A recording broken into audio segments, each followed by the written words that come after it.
Alabama's syndicated news talk leader, Rightside Radio. Phil Williams here live in the Rightside studios. Man, we got the local, the state, the national, covering down on all the issues. And like the dude just said, solid, conservative, and just plain right. Well, welcome to Tuesday. We just decided at some point this is Taco Tuesday. I don't know why that is, but I do know for a fact that Charlene is fixing Texas taco soup tonight, which is one of my favorite things in the world. So that's it. There's that. Hey, Butters. I had tacos last night, and I am still calling for a taco sponsor for Rightside Radio. I think that would be wonderful. I didn't know where you were going when you said I had tacos last night, and I am still. And I didn't know where we were headed at that point. So that is a fairly open-ended. You never know where you might go with that. It's a family show, man. Stop now. But you're right. We need a taco sponsor. Taco truck, something. I would totally eat a taco here on our live stream. Crunch it right there in the microphone. Oh yeah. We just. I don't know if I go that. Nobody wants to listen to you chew. Welcome to Taco Tuesday. We got a great show laid on for you. By the way, one of the newest personalities. I'm going to go ahead and christen him. He is here in the studio right now. Our producer in training, Big Rig, is with us right now. Hey, buddy, how you doing? Hey, good to be here. Good to be here. Yeah. Yeah. You sure? Yeah. Have you learned all the buttons? Almost. You know exactly which ones to push at which times? Not yet. Okay. But I'm learning. All right, don't let him anywhere near the board for right now. No, we're glad you're here, man. I'm excited. He's going to crush it. I feel certain. Y'all will get used to Big Rig being in the studio with us as we move along. All right, so let me just tell you, we got a great show later. I'm pretty excited about this. So at 4:00 today, a guy who has got Alabama roots, but a international presence. His name is Larry Alex Taunton. He's going to be with us. He's calling in actually from England. So assuming that all goes well with our international connectivity, Larry Alex Taunton, who just, by the way, snuck into the World Economic Forum's events at Davos, walked in like he owned the place and began confronting liberals. I've got to hear more about this. So yeah, that's going to happen at 4:00 today. So stay tuned for that. Larry Alex Taunton at 4:00. And then I got a whole triple dipper full of stuff. So hit it, man. The Triple Dipper. 3 stories you've got to know. That's right. The Triple Dipper, 3 stories, 3 themes, if you will, that you got to know as we run today's show. So right out the gate, the very first one, talking about Texas and our southern border. And I'm calling it today's Alamo. All right. Texas is doing what Texans do, man. They are taking a stand, and they're taking a stand on an invasion across the border, and they're hanging in. But right now, they're just getting smacked around a little bit, and we're going to talk about it and talk about why we're not done with this yet. Today's Alamo, that's number 1 on the Triple Dipper. Number 2, we gotta look at that flashpoint again, the Middle East. And so, by the way, in case you did not know, it is known as the axis of resistance. That's what Iran actually calls it now. When you look at Hamas, Hezbollah, and the Houthis, the 3 H's, Iran refers to that as their axis of resistance. Well, axis has got a pretty evil connotation when you think back to World War II history. But we're going to talk about the new axis called the axis of resistance according to their Iranian benefactors. Number 2 on the Triple Dipper. And then number 3, in conjunction with that conversation with Larry Alex Taunton, we're going to talk about the Davos dumb down. Did you know they're coming for your coffee?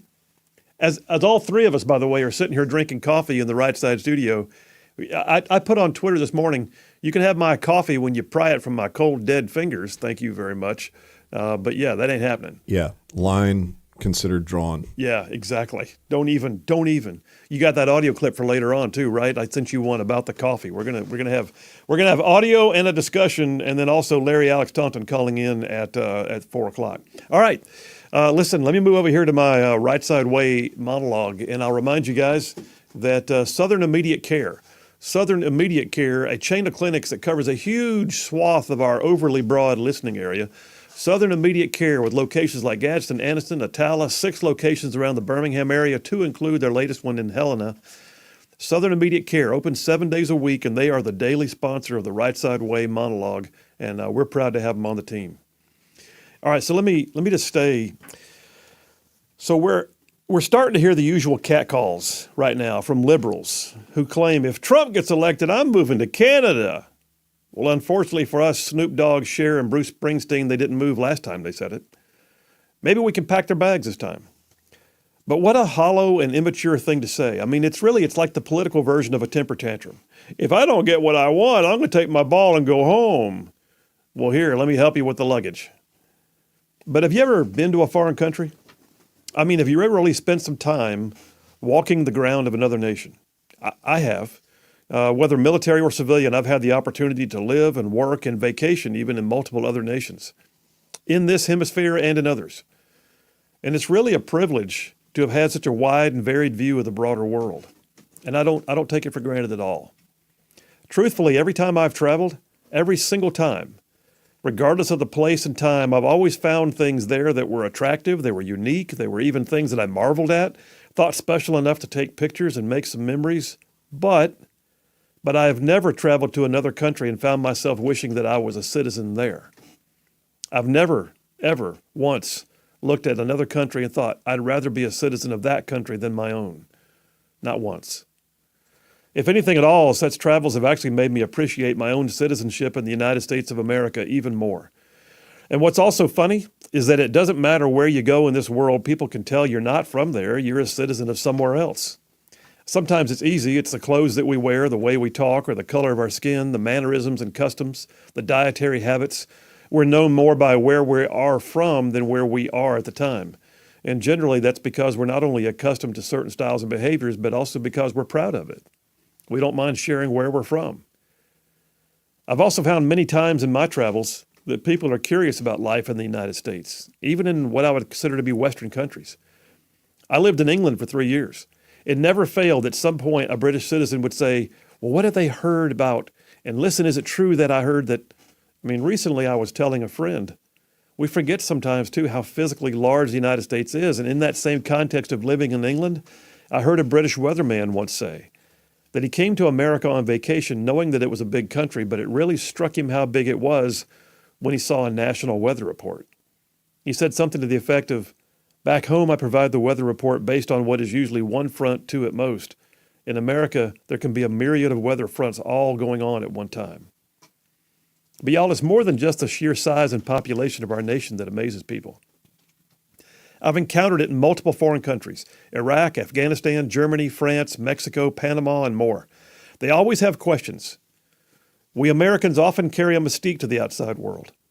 Our nation is so large, it has such vast resources, it has amazing freedom of movement, freedom of speech, freedom of religion. Capitalism, how does it work? Anyone can own land? Can you actually own a business? In America, the short answer to all those questions is yes.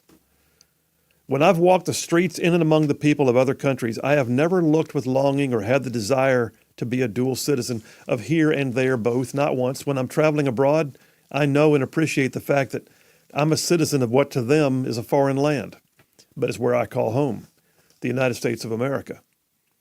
And right now, there are times, though, when I also feel like I'm a citizen of a different America than the one that we're in. I mean, I was reading recently in Philippians 1, Paul was exhorting the church at Philippi to live as citizens of heaven, meaning they should always be mindful of what makes them who they are and how they should live with the knowledge that they share a faith and a freedom the rest of society doesn't even fathom. And that got me to thinking about the show today. Do I live as a citizen of Joe Biden's version of America or as a citizen of what I know America to be? Now, stay with me here. I'm not at all speaking in terms of denouncing my citizenship in this great nation. I would never do that. Nor am I saying Joe Biden's not my president, because like it or not, I respect the fact that he currently holds the office. But in the sense of what Biden and others like of liberal political persuasions are doing and perpetrating on this nation, I am different, and so are you. We are citizens of a free America. And we should walk in that freedom and walk in that authority, knowing that it frustrates liberals to no end because they cannot fathom it and they do not like it. We are citizens of a nation that has fought internal wars, and we have passed numerous laws to combat racism. We are not citizens of a systemically racist nation. We are citizens of a nation that believes in the premise of self-determination. We are not citizens of a nation whose government can tell my private sector employer to fire me because I did not make the same health choice the government wants. We are citizens of a nation that believes in the ability to have a voice, uncensored, respectful, and yet opinionated. We are not citizens of a nation where media bias and online censorship are just okay and to be accepted. We are citizens of a nation that has vast resources, which we have established ourselves as being advanced and very giving to others. And we are not citizens of a nation, though, that should accept the printing of money into oblivion, the incurring of gut-choking debt, and being dependent on other nations for our energy. We are citizens of a nation whose ability to be the biggest dog on the block with a military that eclipses all others has given us the ability to thwart fascism, communism, terrorism, and every other ism created by man. We are not the nation whose military is designed for social experimentation and runs from the rabble of third world dictators. So yeah, we are citizens of a nation of laws, where the innocent are kept free, protection from tyranny and oppression and crime are expected, and bad guys are put behind bars. We are not citizens of a nation that ignores justice or allows for rioting and injustice to thrive and turns a blind eye to criminal elements. Look, I could go on, but I think you get the idea. As surely as Christians are called to remember that they are citizens of heaven and to walk in that peace and authority, that principle also applies here to us that believe that this nation and the manner in which it was founded, and the manner in which so many fought and bled and served to establish and maintain it, that when liberals tell you to subdue your pride in America, to go over there and stand in a corner and speak when spoken to, just remember this: you are not citizens of a nation that believes in bowing to such fanciful notions of revisionist history and progressive ideology. So I'm saying hold your head up, walk in your authority, and remember that you are citizens of a free America. And that's a wrap for the Right Side Way. Well, there you have it. And yes, that is absolutely the way I feel. There are times when I look at what the Biden administration, liberal progressives in general, are trying to do to our nation, and I find myself thinking, that's not the America that I know and love. I'm a citizen of a free America, and so are all of you. And that's what's at stake right now. This year, 2024, this is a hinge point for us. Do not sit idly by. Phil Williams, Right Side Radio. You guys stay tuned. We'll be right back.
We are back. Phil Williams, Rightside Radio. Solid, conservative, and just plain right. Just, I mean, like making common sense like a superpower in here. We got big doings going on. Larry Alex Taunton calling in, hopefully, from England. By the way, I just started following him more recently on Twitter is where I see him most. Which is at Larry Taunton, Taunton. He just posted like a little while ago. He made a video of his undercover work at the World Economic Forum in Davos, Switzerland. And he actually wrote a piece that came out in the Federalist this morning. It was so funny because I was sitting there thinking, all right, I'm going to do a thing on Davos, number 3 on the Triple Dipper, Davos Dumb Down articles. Oh, there's that Larry Taunton guy. I sent him an email a few days ago. Boom, while I'm sitting there at 5:30 this morning, ding, an email pops in from Larry Taunton. It was a little creepy.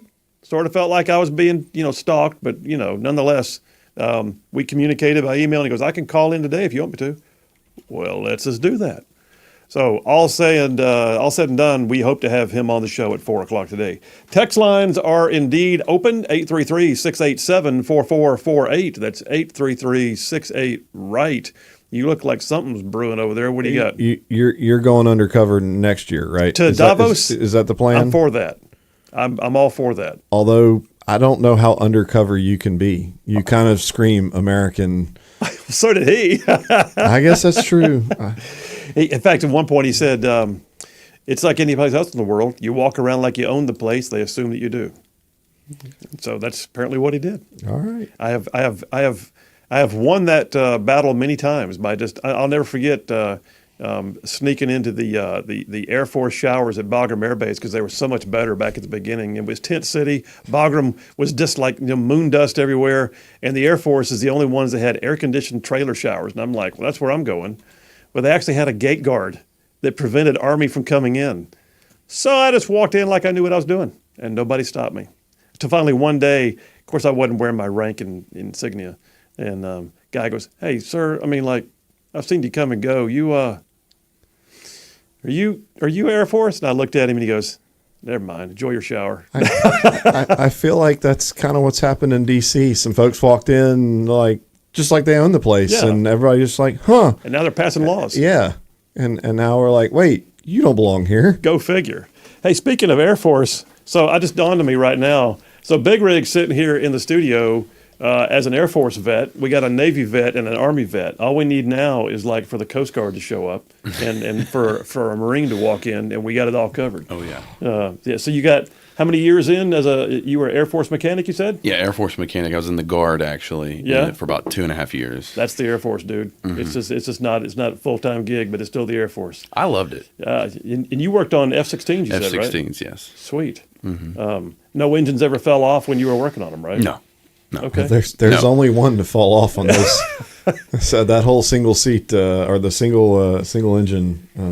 I was telling Butters I had a civilian mechanic tell me one time they never put their names on their tools because as soon as one got sucked through a turbine, you didn't want anybody to know it was yours. Exactly. You got to sign off on that stuff. They take it seriously.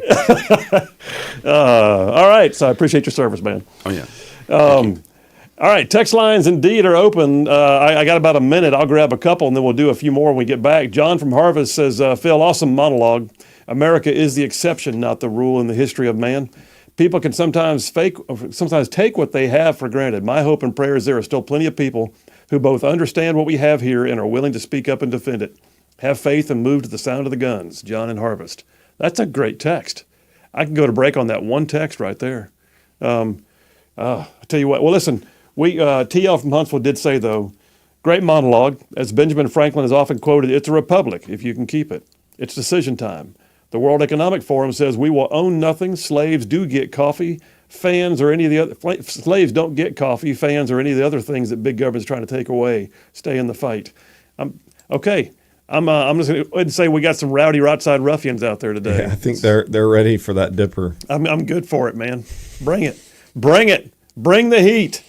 All y'all, just and I really, I'm not kidding when I say I really feel like this is a pivotal year. This is a big year. It's time to make sure that that we are heard, and the nation that we love is not in any way watered down further. And can people think different than us? Sure. But they can't beat us up because we think different of them. And that's the problem. We have been facing the last 3 years of watching everything that we love just get beat up.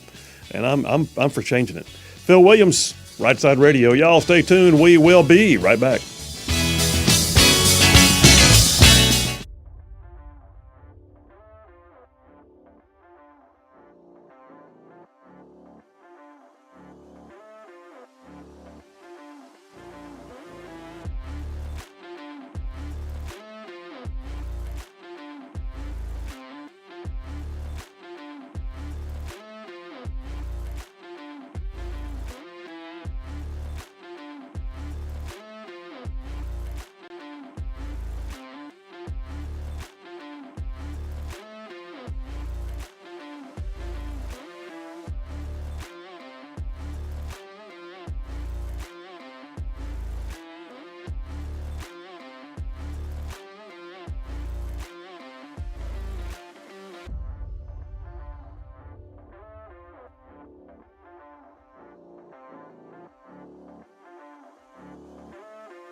You are listening to Rightside Radio, solid conservative, just plain right.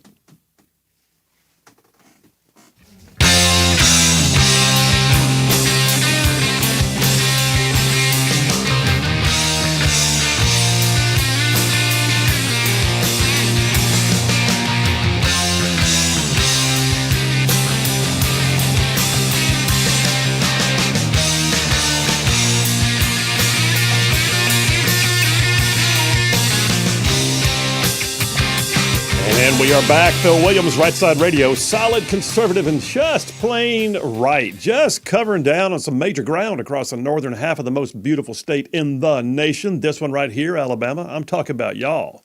This show goes like way down south of Birmingham, up north of Huntsville, Tuscaloosa, back to Gadsden, parts of Georgia, Tennessee, even Mississippi all thrown in, just for good measure. The text lines are blowing up today. So, yeah, you want to call in or text in. The number is the same, 833-687-4448. That's 833-68-RIGHT. I'll tell you what, I guess I better grab a few more of these before we wind up getting behind the power curve on it. I got several new texters, too. Jenny from Decatur says, Supreme Court says, no Biden, you cannot pay off student loans. Okay, so I need to go find out I know what she's talking about. He's finding loopholes. Just so you know, Jenny, and it's a bigger story than I can get into with this quick answer to a text. It's not part of the show for the day, but the reality is Biden is finding other loopholes to pay off student loans. He's finding ways of declaring, that there was an emergency here, emergency there, so he can do certain things. He has not been given carte blanche to just write them all off. He's having little select loopholes found in the law that he can use for a bit here and a bit there. It's aggravating. It's also maddening just to see it happening that way. Brand new texter in the line is Spence from Harvest. Spence, thank you. And by the way, Spence, I did see that video. I saw it last night.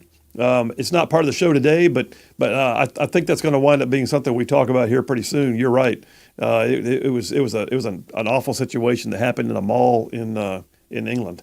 Raven from Russellville, my brother, says the sheep fear the wolf. The sheepdog lives for the day the wolf comes. Be a sheepdog. Raven standing too. Appreciate you, brother, and thank you for your service. As always, welcome home. Jeff from Indiana says, hey, Phil, if you want to borrow my Hippie Fest dreadlock wig to get undercover into Davos, I'd be more than happy to loan it to you. He also says, Phil, I think you're living in America a short time in the past because nowadays with the Biden administration in charge, we turn a blind eye to all kinds of criminal. That's what I'm saying, man. That's what I'm saying. The things that we're seeing right now are not the America that we know and love. They're by the way, the America we know and love is not gone, not at all. I don't want to ever portray that, well, it's just slipped away from us. No, the squeaky wheels have the opportunity right now to speak because they've been given the bully pulpit. That's why we have to take it back. But I'm going to tell you right now, just think back a few months ago when that song came out, Try That in a Small Town. Why did that resonate? Why did that resonate? It resonated because the average citizen really believes you come try that in my small town, you might not go back to your big town. I mean, that's literally the way I think most of America is still out there waiting for this to get reversed. What do you think? I think the America we know and love was in the studio yesterday talking about Moms for Liberty. Moms for Liberty. That period. I can't think of a better example of I just want to protect my kids and no political nothing. I just want to do the right thing, and that just seems like the America that's very strong. Just doesn't like getting browbeat on the internet. Even the name Moms for Liberty. Yeah. I mean, my word, just makes you want to go out and gives me hope. Hold a lot of hope. Candle. Yeah, I agree. And she, by the way, she came last night and spoke to the. You were there. She killed it. I thought she did a great job of presenting what they're doing, and I already heard that they're looking at trying to get a chapter here now. So whoop whoop. Nice. Yep. Applause for that. Can we have some applause for Emily Jones from Moms for Liberty? I think that she earned it yesterday. Thank you. Thank you very much. Thank you. What else we got here? David from Athens, before I jump into my dipper, says, I still remember my visit to East Berlin. Yes. 6 months before the wall came down. Until you see the alternative, we really don't appreciate the freedom we enjoy. I distinctly remember, brother, let's see, I'm trying to think what year the wall came down, but I was there in West Berlin in 1979 or 80, I believe. And I'll never forget, at Checkpoint Charlie, which was one of the major crossing points between East and West Berlin, standing up on the western side, you could stand up on a viewing platform. On the other side, it was a minefield and a no man's land, and you did, you know. By the way, they didn't build their wall to keep people out. They built their wall to keep people in. But I remember standing there on the platform looking across at East Berlin, the communist side, and it looked like a black and white movie. It was all gray, drab. Everything just appeared to be kind of, you know, lifeless. But then all you had to do, I turned around and looked back behind me, and it was like looking at Las Vegas almost. West Berlin, you could see all the neon signs of cars driving, people talking and laughing, and, you know, cafes were open, and everything had color and vibrancy to it. It was just, the dichotomy was just amazing. Anyway, makes you appreciate it. Thank you, David. Appreciate that for reminding me. Kevin from Hartsville says on the idea of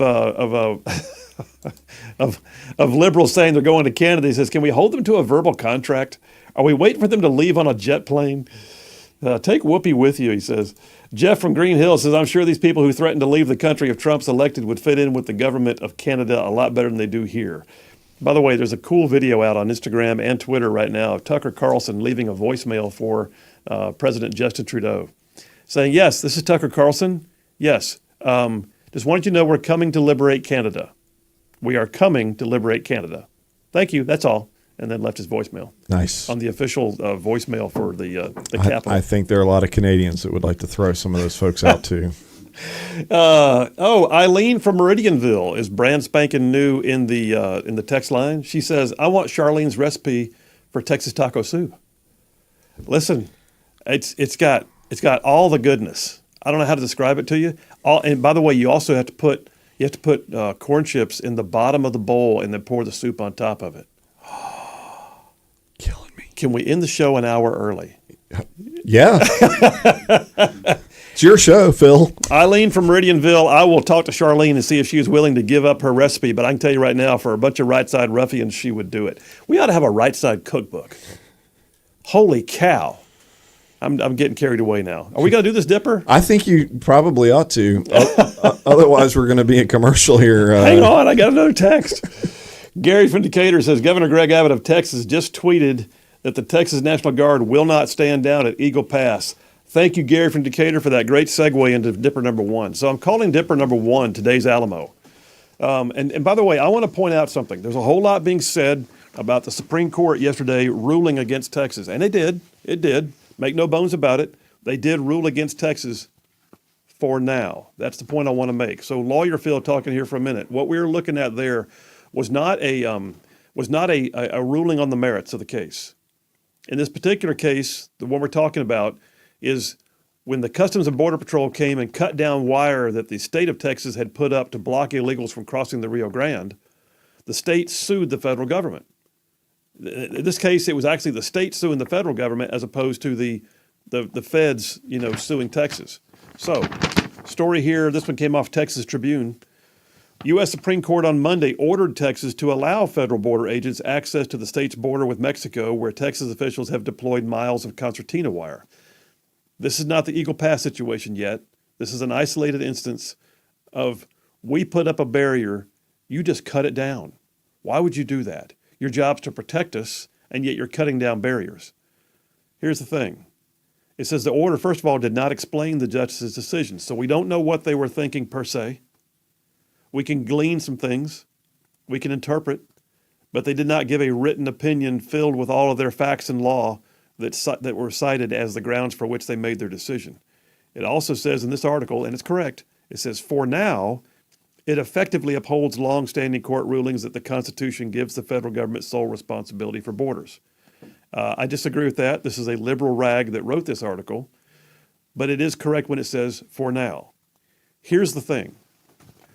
When Texas filed suit, they asked for an injunction, and the injunction was to prevent the feds, during the pendency of the case on its merits, from being able to take down the wire. In other words, Judge, we're suing, and oh, by the way, in the meantime, would you please tell them to stop taking down the wire? The lower court said no. The middle appellate court said yes and granted the injunction, if I'm not mistaken. Fifth Circuit Court of Appeals. The Supreme Court said, no, we're not going to have that injunction. The Supreme Court did not rule on the merits. I do believe this case still has legs, very much so. So what you've got right now is, yes, for the time being, the Customs and Border Patrol can respond to the orders of their higher authority and go down there with wire cutters. And I'm going to tell you right now, the Customs and Border Patrol has been extremely in favor of Texas. Their union they can't speak out themselves, the rank and file can't, so they speak through their union. When the union rep says, we absolutely support Governor Greg Abbott and what he's doing right now, you got to know that sends a signal back up to the Department of Homeland Security. Rank and file's getting a little tired of it. But right now, rank and file, if they are ordered to take down the wire, they will probably have to take down wire. The point that's being made, and what appears to be the case, because the arguments that were made by the federal government were that Texas is prohibiting us from helping people when they're stuck in the wire. We have to get them out of the wire. That's basically Texas says once they cross into, not Texas, once the federal government says, once they cross into our side and they're in the wire, we have a duty at that point to apprehend them. And we can't apprehend them if they're being washed away in the river because they can't climb out because of the wire. At the same time, you got to look at it and go, if I have an alarm on my car and a little sticker that says there's an alarm on my car, it might mean that people won't try to break into my car because it's a deterrent. They can see the wire from the other side of the river. It can also serve as a deterrent. This is not just that thing where you're going to get people caught in the wire. If they get caught in the wire, it's because they saw it from the other side. They came over and chose to get caught in the wire, and I hate it. I'm not trying to be cruel, but what I'm saying is they did so knowingly. Children, not so much. Children are being dragged across the river by adults, but the reality is the adult to come across that river, they can see the wire from the other side. They know. And we've got video that came out just the other day of illegals coming to the wire and saying, where is Customs and Border Patrol? And the State National Guard going, turn around and go back. And them saying, but we're supposed to look for the Customs and Border Patrol because they know. So here's the bottom line. Before we go to the break, I'll just tell you this. Since 2021, the article does point out, Governor Abbott has had Operation Lone Star. It's his state initiative, which has, by the way, been creating a lot of tension between state and federal. That's why I believe that this is not just a physical Alamo right now. We're watching Texas go into what I would call a legal Alamo. They are literally basically putting themselves into a position of being held in siege by the federal government. We're not going to protect your borders, but you're not allowed to protect your borders. But we've got to protect our borders. No, you can't protect your borders. That's our job. But you're not doing your job. There's quite a rub here. So under Operation Lone Star, Governor Abbott has deployed state troopers across his entire 1,200-mile Texas-Mexico border. 1,200-mile border, y'all. He's ordered state police to arrest migrants who are suspected of trespassing. He spent $11 million installing 70,000 rolls of concertina wire along the Rio Grande. He spent $1.5 billion state dollars to build dozens of miles of border wall because the federal government's not. He shouldn't have to be in this position. He shouldn't. The state of Texas should not be forced to have to do what the federal government is supposed to do but won't do, and that's the problem we have. And so, yes, in a 5-4 decision, a split decision, which is not super strong, by the way, in a split decision, the Supreme Court said, we're not going to let you remain in a position of enjoining the federal government until you've proven your case on the merits. That's where we are. They have to prove their case on the merits because this is a big, hairy deal. Not since the Civil War have we seen this level of resistance by a state to a federal government's actions. The Supreme Court has to handle this carefully. All right, Bubba, we're going to take a break right now. We'll take the break. We'll come right back. I'm in Dipper number 1, today's Alamo. What's happening on our southern border? It has ramifications that will be felt by all 50 states. And we may sure enough see it coming back to the Supreme Court again much later. Phil Williams, Rightside Radio. Y'all stay tuned. We'll be right back.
And we are back. Phil Williams, Rightside Radio, solid conservative and just plain right. Just, I mean, like, saving the world one soundbite at a time.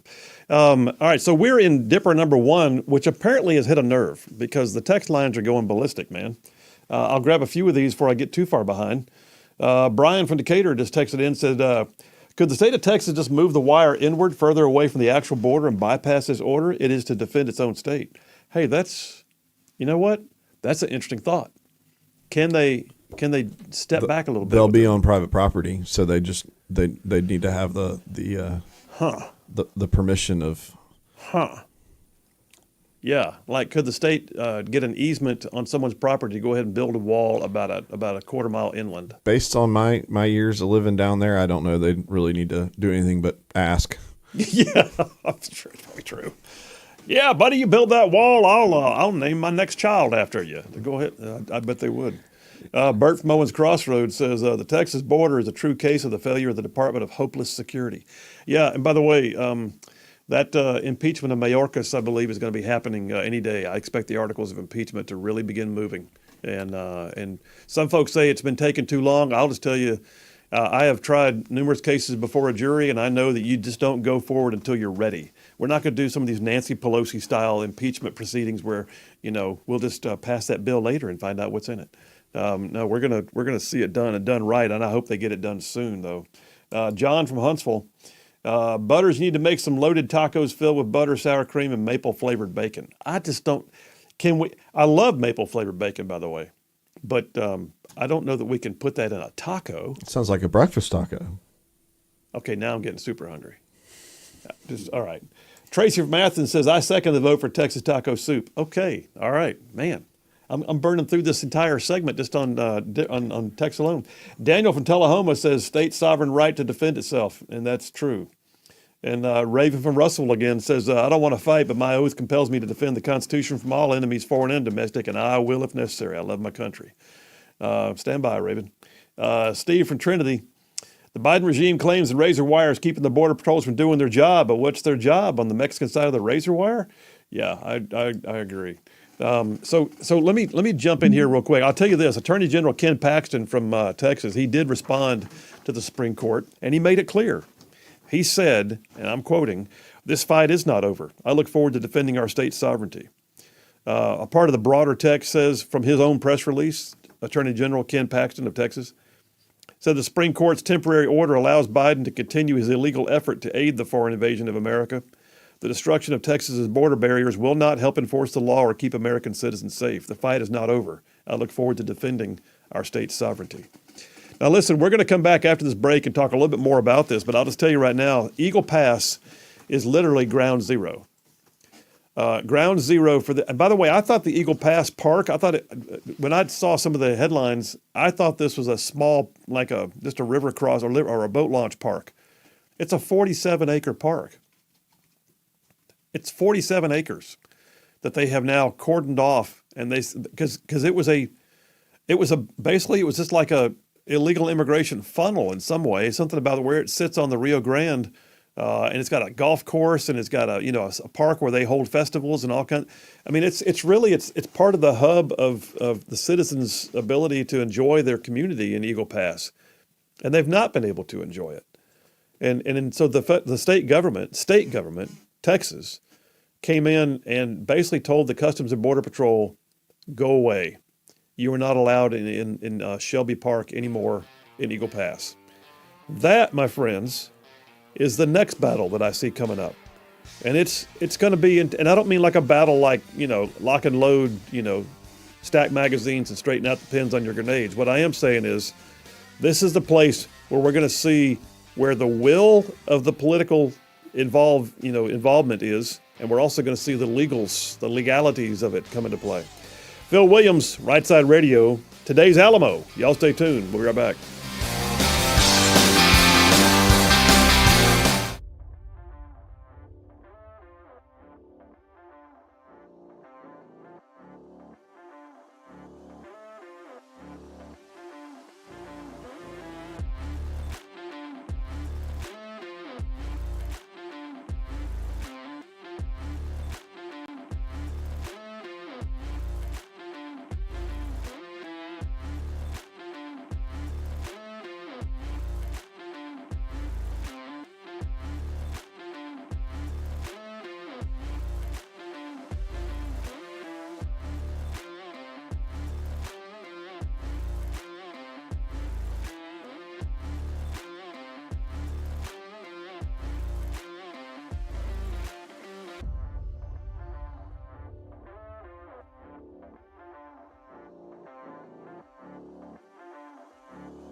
You're listening live to Rightside Radio with Phil Williams. It's hard to go wrong when you're on the right side. Rightside Radio.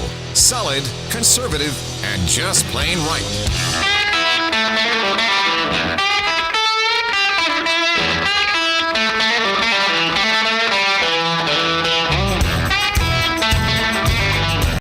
Alabama's syndicated news talk leader, Rightside Radio. Phil Williams here live in the Rightside studios. Man, we got the local, the state, the national, covering down on all the issues. And like the dude just said, solid, conservative, and just plain right. Well, welcome back to hour number 2. I don't even know where hour number 1 went. I just felt like it just poof, it's gone.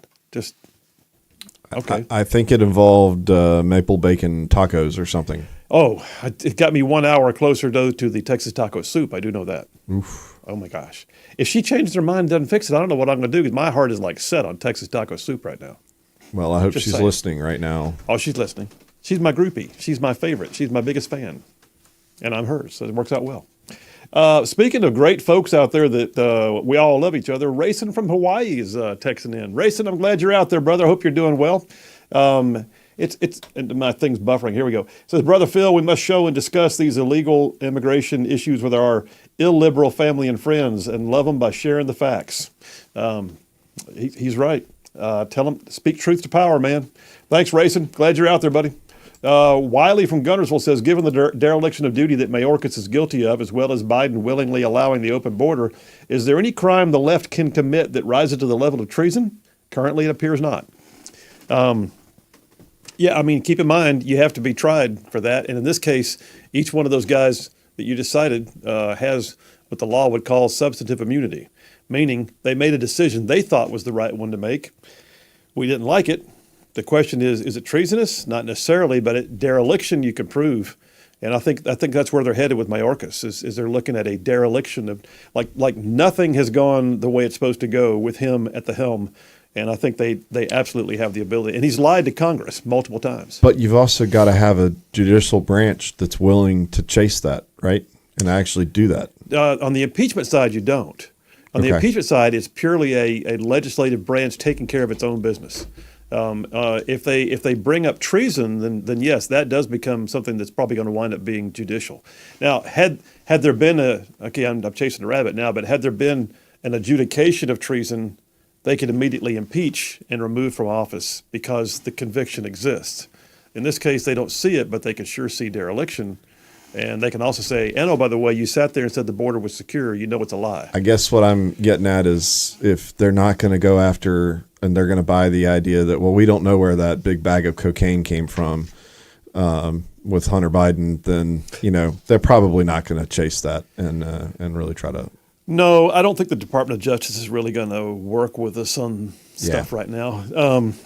Anyway, I think there's a lot of rank and file and judges who would, but you got to get it, got to get it to the point of prosecution first. So Eagle Pass, Texas. Let's finish this up. Today's Alamo. Why am I calling it that? I mean, remember the Alamo.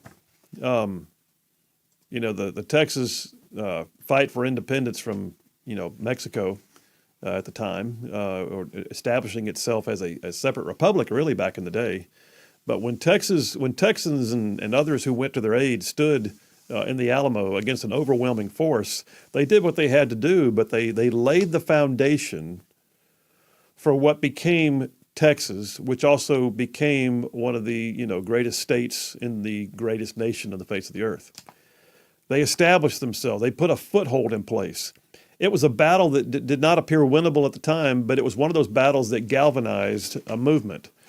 I mean, you can think back through history and you can find those moments when a small group stood. Everybody knows the story of what's often referred to as the 300. The Spartans who stood in what they called the Hot Gates at Thermopylae, the pass, and they blocked the entire Persian army from coming into Greece.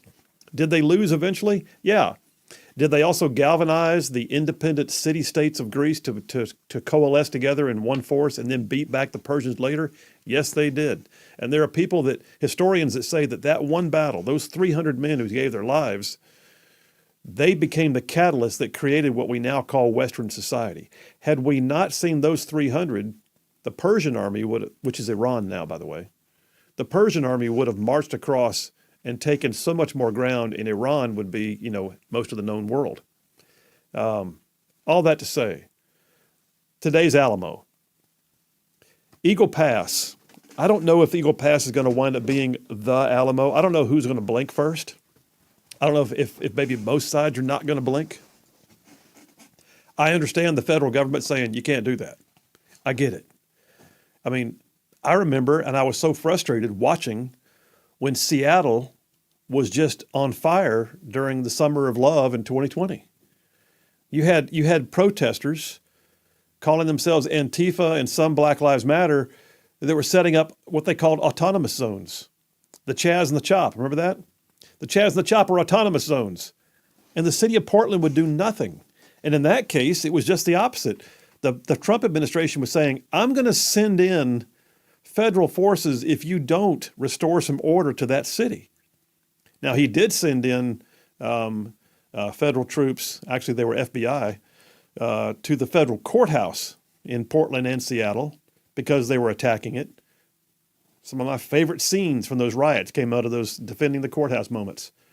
But nonetheless, that was a case of what we don't want is a constant, tug of war between states and federal. There should be the ability to work together and live in harmony even when policy issues differ. But in this case, we're watching a state of Texas that has now for the last several years endured. They have been the epicenter. Now, Arizona and California got their own problems, but Texas has been enduring because they have a 1,200-mile long border with Mexico, and it has become just, like I said earlier, the ground zero for illegal immigration. Do you know that more than the state of Alabama has illegally crossed our borders? Over 6 million people, just since Biden took office, have illegally crossed the borders, and it's like the entire state of Alabama plus marched across the border. All right. Let me just say this. This 47-acre park is called Shelby Park, and it's in Eagle Pass, Texas.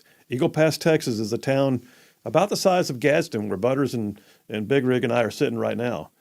So it's a population of roughly 30,000, and they are seeing their own population size double every 2 to 3 days with the number of illegals that are coming across. Sometimes 3 or 4 days, but nonetheless, you get my point. That many people are crossing near Eagle Pass. The park, it says in a story, by the way, this was a very liberal story that was written, but it's useful. Texas Tribune again. Story came out yesterday afternoon. The park has turned into a battleground in an escalating legal fight between the Biden administration and Governor Greg Abbott, who for the past 3 years has convinced state lawmakers, it says, to spend more than $10 billion in an attempt to deter hundreds of thousands of migrants who have crossed the Rio Grande. I guess the Texas Tribune loves this. I don't know. But it goes on to talk about some of the same expenses that I told you about earlier. And it also says in late last year, 2023, the state legislature passed a bill which Abbott signed and is scheduled to take effect in March that allows police to arrest people they suspect of illegally crossing the border. You're not allowed to do that? No, you're not. Immigration issues are reserved to the federal government, except that the federal government is not doing it. Catch and release is not quite what the law would typically allow, right? Texas has also filed various lawsuits. One Texas lawsuit filed dealt with the concertina wire. I've talked about that already. The other current standoff at the border is unique in American history, it says, according to academics who have studied the U.S.-Mexican border and immigration. And it goes on then to talk about Eagle Pass. So at this point, just so you know, the Texas National Guard has actually been called up. They have fortified 47 acres called Shelby Park in Eagle Pass, Texas. They've told the Customs and Border Patrol to leave, and it's getting ugly. I don't mean ugly like armed confrontations, not that kind of ugly. In fact, the Border Patrol Union is the one saying, thank you, Governor Abbott. We get it. But where it's going to get ugly right now is what does the Biden administration do with this? I do not believe they're going to send federal troops down there. I don't. And if they do, keep in mind, even when you're in the kind of like what we were talking about earlier, when Big Rig and I were talking about him being in the Air Guard, that's still the Air Force because on your uniform it doesn't say Guard. When I was in the National Guard, it didn't say Guard. It said U.S. Army. I do not expect to see Texas National Guard and U.S. military in some type of a face-to-face confrontation. I don't.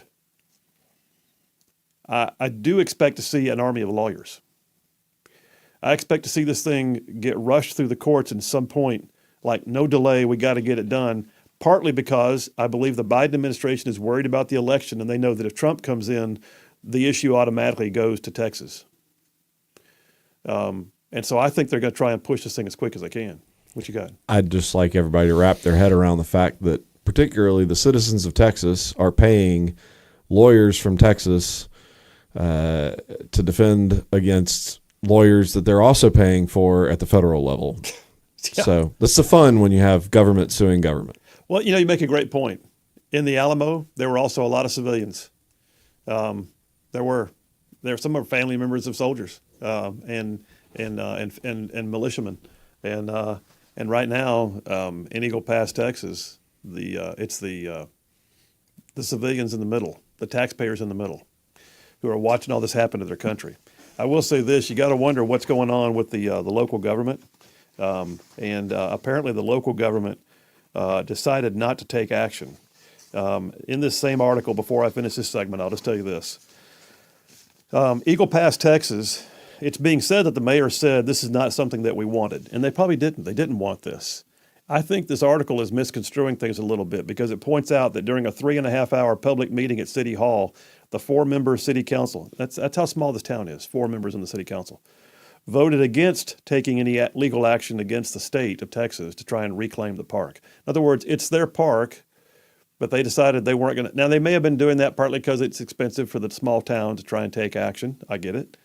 But when the 4-member council votes against taking any action, and they had a public comment period, but only 2 people spoke, you got to understand that I think the locals are looking at this going, we're glad somebody's doing something, because Eagle Pass, Texas has been getting run over, y'all. Run over. The Democrat mayor of Eagle Pass, Texas has called out the Biden administration multiple times. So you can't tell me, Texas Tribune, that what you just said it could be construed as, well, the town doesn't like this.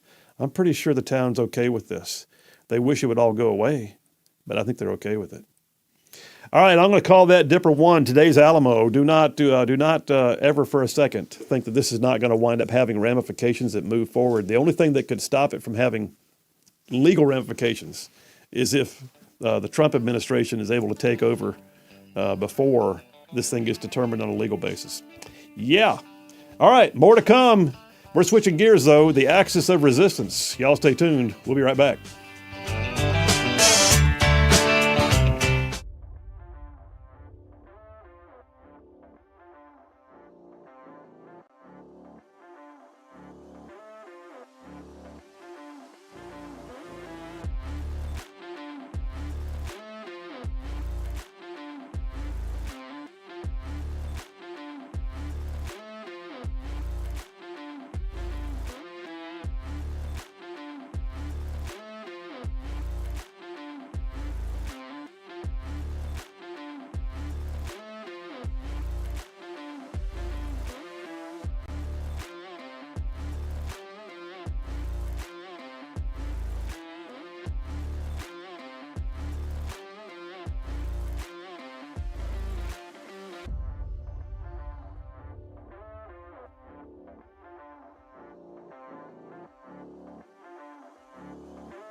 We are back. Phil Williams, Rightside Radio. Solid, conservative, and just plain right. I mean, like, man, just making it cool to be a conservative.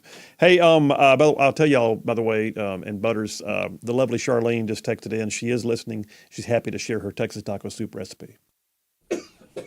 She is so giving that. So she's going to have some up here before the end of the show. Is that the plan? Well, I don't know that I can commit her to that. Gotcha. That's okay. That's okay. Just, but anyway, nonetheless, she is happy to share her recipe.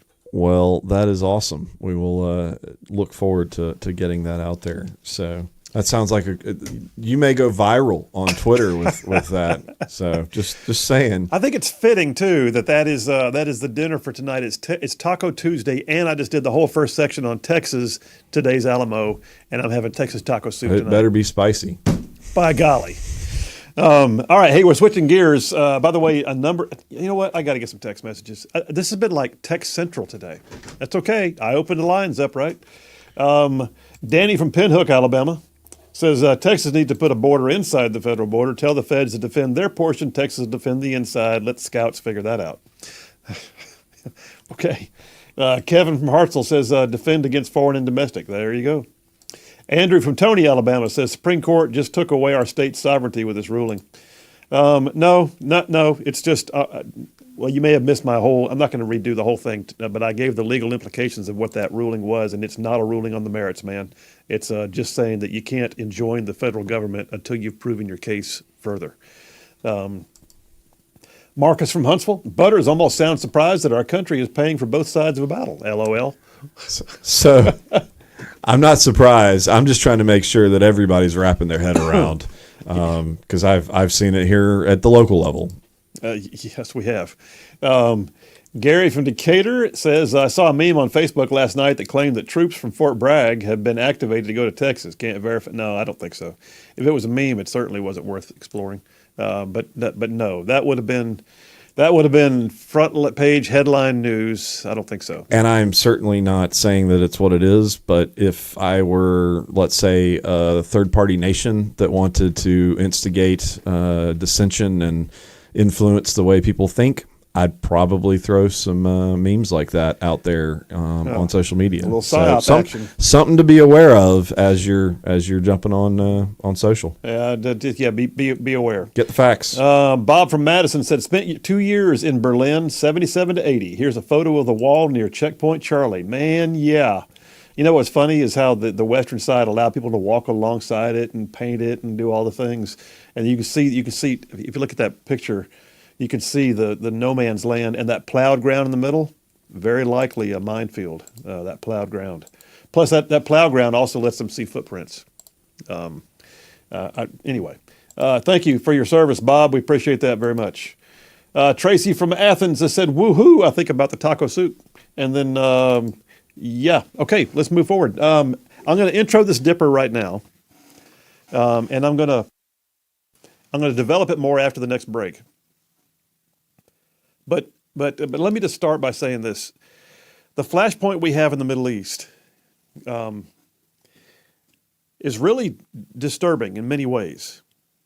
Number one is that under the Trump administration, and it's not just, it's all Trump did it. Trump did it. I'm not just heralding Trump here. What I'm saying is under a previous strong Republican administration, there was an Iran that was not getting its way. There was an Iran that feared where the next missile strike was going to take out one of its Iranian Revolutionary Guard Corps leaders like we did with Soleimani. There was an Iran that was facing sanctions for its rhetoric where it constantly said death to America and death to Israel. And there was an Iran that was struggling to foment the same level of trouble it had had in the past. Not anymore. Now we have an Iran under a weak Democrat-led institution or administration, which has been given pallets of cash, has been given carte blanche in the region, has had one of its proxies, the Houthis, taken off of the terror watch list for reasons that no one can understand, only to have them then shoot missiles at ships in the Red Sea. And oh, by the way, Hamas then attacks Israel, which is a Iranian proxy, and Hezbollah is still doing what it does. And we also just lost some service members. And I'll tell you about that when we get back. Iran has what it calls its own axis of resistance. Phil Williams, Right Side Radio. Y'all stay tuned. We'll be right back.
Hey, all you right side ruffians out there, you are listening to Right Side Radio, solid conservative, just plain right.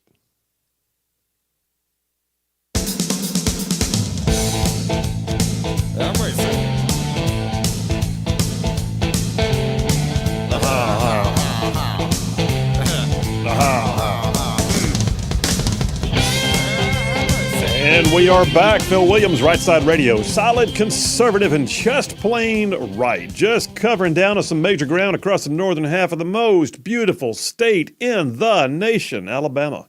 Y'all, this show goes like way down south of Birmingham and up north of Huntsville and Tuscaloosa, back to Gadsden, parts of Georgia, Tennessee, even Mississippi all thrown in, just for good measure.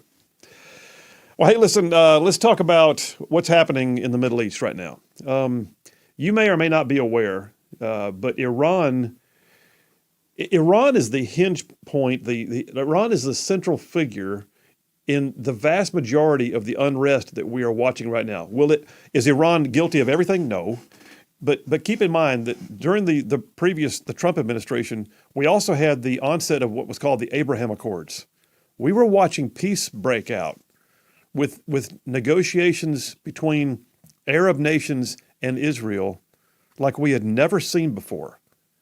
That is all gone by the wayside, as the Middle East is now in constant turmoil. Why? Because you have an emboldened Iran that actually funds, trains, and facilitates Hezbollah, Hamas, and the Houthis.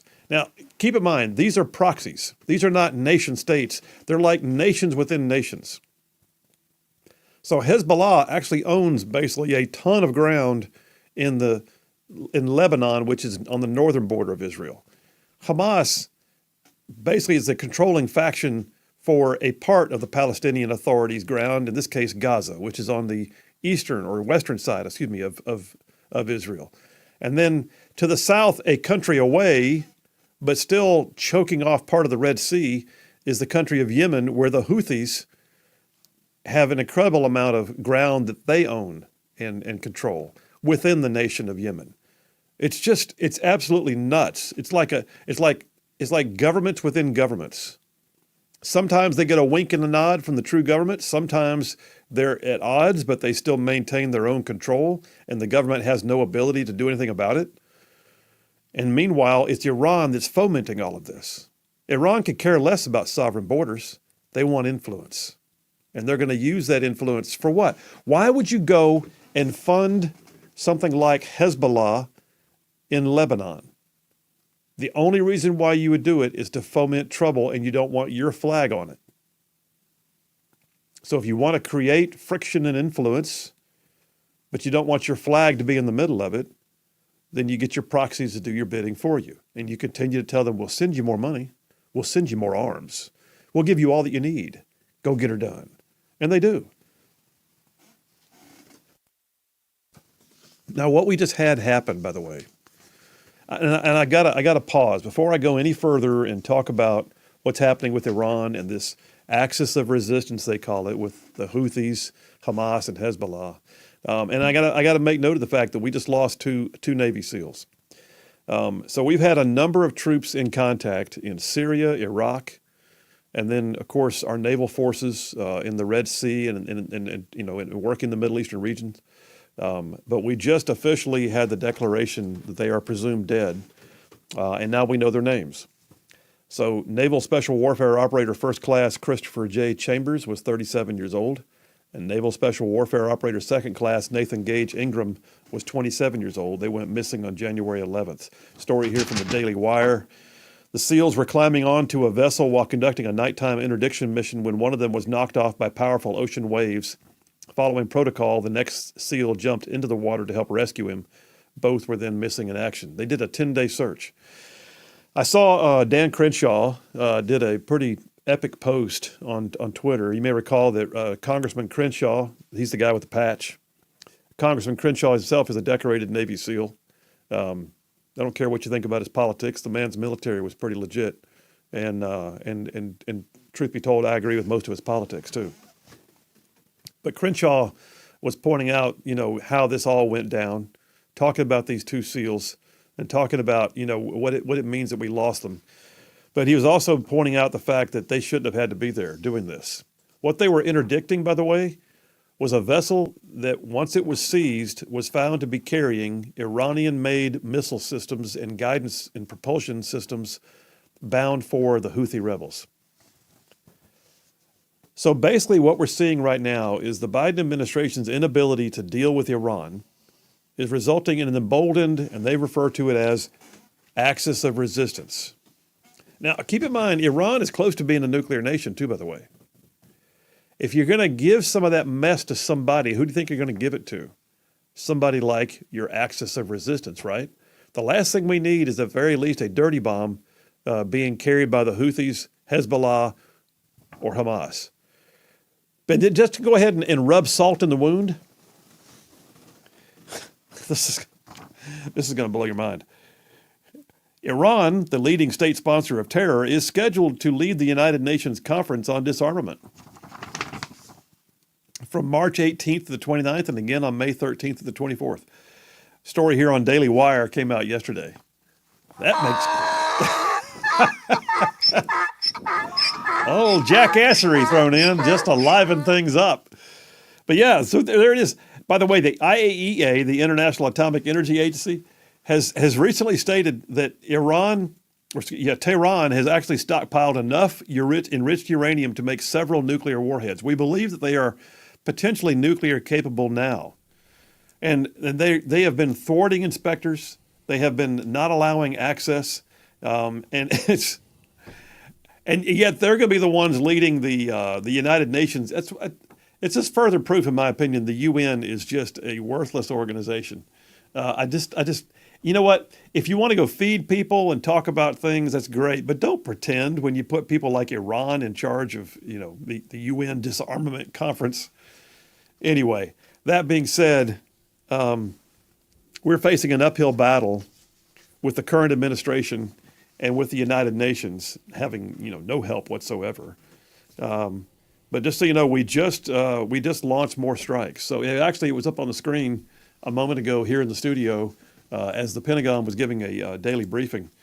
U.S. defense officials, according to Fox News, U.S. defense officials said U.S. and U.K. ships and warplanes carried out multiple strikes on Houthi-controlled areas of Yemen on Monday. Multiple locations around Yemen experienced large explosions as a result of the airstrikes. Get this. One of the Houthi targets struck by U.S. and British munitions included Al-Dalami Air Base. Houthis have air bases? Do Houthis have an air force? I know they have helicopters because they used one to land on the deck of a cargo container. Are you looking that up? I'll take a look and see, but keep in mind what gets defined as an air base in your mind may not necessarily be. Okay. There's no there's golf a course or runway. officers club. There's a runway there, and there's some things that fly. Okay. Now all of a sudden it's an air base. Okay. You're probably right. I've seen some of what they used to call Taliban air bases, and they weren't much. All right. So the O Club, the golf course, the BOQs, none of that's there probably. Yeah, I mean, if I had to guess. I understand. The strikes consisted of Tomahawk missiles fired from U.S. warships as well as F-18 fighter jets from the USS Dwight D. Eisenhower aircraft carrier. Here, in fact, Butters, you may want to weigh in on this because I know you used to work on strategic planning and strike packages for Navy guys. It says we can tell you this is the Pentagon talking. We can tell you that we observed good impacts and effects at all 8 locations. So there's only 8 locations that were targeted apparently. Assessing that we did in fact destroy missiles, unmanned aerial systems, and weapon storage areas. So it says the Pentagon estimated they dropped 25 to 30 munitions total. That doesn't seem like a big strike package to me. What are your thoughts on that? Well, considering for perspective, one B1, they can drop 20 plus 2,000 pound bombs. Yeah. But I mean, that's a few airplanes and a couple Tomahawks, it sounds like. So it actually was. Yeah. It says F-18 Super Hornets from the USS Eisenhower. I don't know where the Brits came from, the UK, but it says guided missiles destroyers USS Mason, USS Philippines Sea, and USS Gravely assisted with Tomahawk land attack missiles. Yep. So we had 3 missile destroyers that launched, and then we had F-18s. Total 25 to 30 munitions. But anyway, okay. The number of Houthi casualties is unknown. The number is expected to be low, though. It says because the targets were not intentionally selected for casualties. They were going after weapon systems. Any thoughts on that? I mean, at that scale, it's not about casualties. It's not about attrition of people. It's about trying to limit the ability for them to use weapon systems. So, Okay. I mean, we're not talking about troops in contact and stuff like that. I mean, quite frankly, you're not going to kill off all of the Houthis. I mean, you're just not going to. And unless you go much, much bigger, you're not going to be able to make an impact that make them go, okay, we'll stop. You just got to keep. But I would dare say the vast majority of them, we know where to find them. Oh yeah, yeah. When they mass forces, when we know where they are. When we can see their cook fires burning, so to speak. But yeah, it's a whack-a-mole game. But yeah, I mean, it'd be nice to see us do a little more. But I mean, for perspective, I mean, don't forget. I mean, the last time I was over there, 2014, 2015. I mean, the Saudis they basically told their Air Force, like, go fly down to Yemen and drop bombs on stuff, and that's what they did for months. So I mean, the Yemen has been Yemen borders Saudi Arabia. Yeah, they do, don't they? Yeah. Okay. By the way, I will just go ahead and point out too that not only have we lost 2 Navy SEALs, we're now having to bomb Houthis in Yemen. We're supplying arms to Israel in their fight with Hamas. And we're also watching very carefully to see that whether or not Hezbollah is going to ramp up its operations in northern Israel. We're also, by the way, watching our U.S. Marines and sailors getting their tours extended. So, what's the average length of a cruise when you deploy? You were aboard ship multiple times. So how long did you say gone? So back in the day, 6 months was the standard. Okay. Before 9/11, and now 6 months is the minimum. But so now most guys are probably staying out 8 months ish, but they're also coming back and doing a really quick turnaround. So you may come home for a couple months and then you're back out. The Army calls that dwell time. Your dwell, right? And being shortened it used Navy, to be, right? And that's a whole other long conversation. But yeah, I mean now these days 8 months that's just the way of it. Well, just so you know, the Bataan Amphibious Ready Group, which includes roughly 2,000 Marines, according to a story here on military.com, has been patrolling the waters in and around the Middle East after deploying in July. And at one point this fall, it was headed to the waters off Israel as that war kicked off. They're looking at having their deployments extended. They could have a roughly total of 11 months at sea if they get the extension go through. So we're watching. So anyway, let me do this. We're going to take a break right now. We'll come back and I'll dive a little more deeply into the axis of resistance, because that's what they call them. They refer to themselves as the axis of resistance.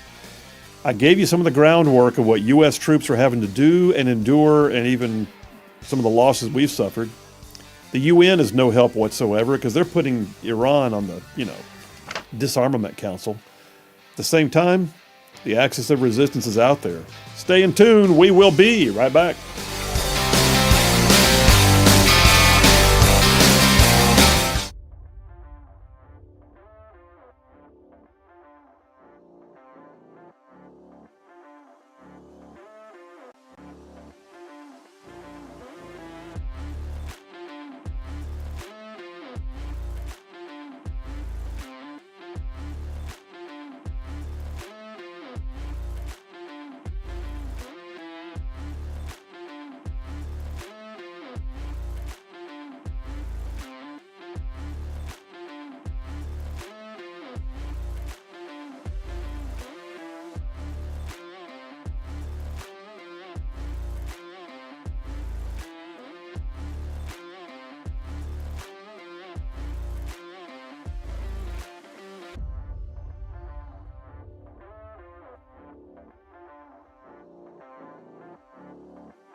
We are back. Phil Williams, Rightside Radio, solid conservative and just plain right. Just making common sense like a superpower.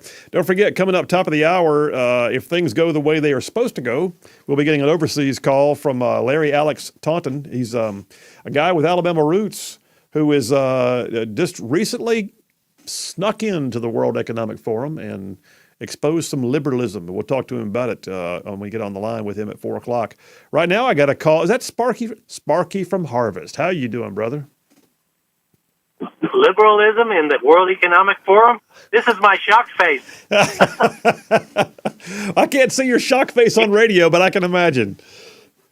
It looks like Macaulay Culkin on Home Alone with his hands on both sides of his cheeks, Oh, yeah. So, hey, great segment. Thanks, Great segment, and I want everybody listening to the radio to appreciate this is the weirdest thing. I mean, here's a successful, informative, wonderful talk show. Phil's Right Side here, Right Side Radio, and Thank you, you and Butters are, you're combat veterans. You've been there. You've done it. You've led men in combat, and I salute you. But I want the people listening to understand you aren't just some kibitzing clowns sitting behind the microphone talking on the radio. You know what you're talking about, and I appreciate it. Man, thanks. To the point of everything going on in the world right now, proxy wars with Russia, Ukraine, Israel fighting for their life. We and many allies are launching missiles into multiple countries, waging war with Iran proxies. Is this the softest, weirdest World War III? And nobody's willing to admit it.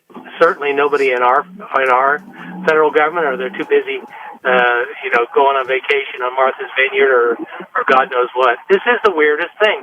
I feel like we're in World War III, and nobody's looking around long enough to admit it. Yeah, somebody forgot to tell us. But I heard somebody else say something similar the other day, that we are basically at war already.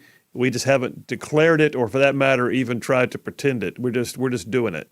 And it's a weird situation when you also take into account how much we're putting into Ukraine.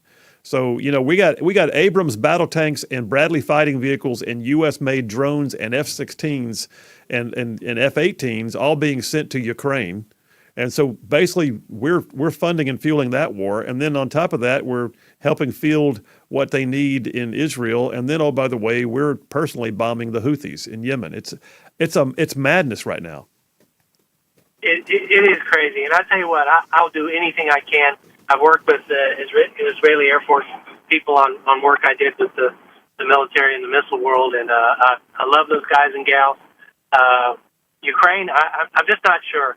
It seems like the corruption on both major elements on either side of the Russia-Ukraine war, and the years of both of them funneling and laundering cash for the Biden crime family.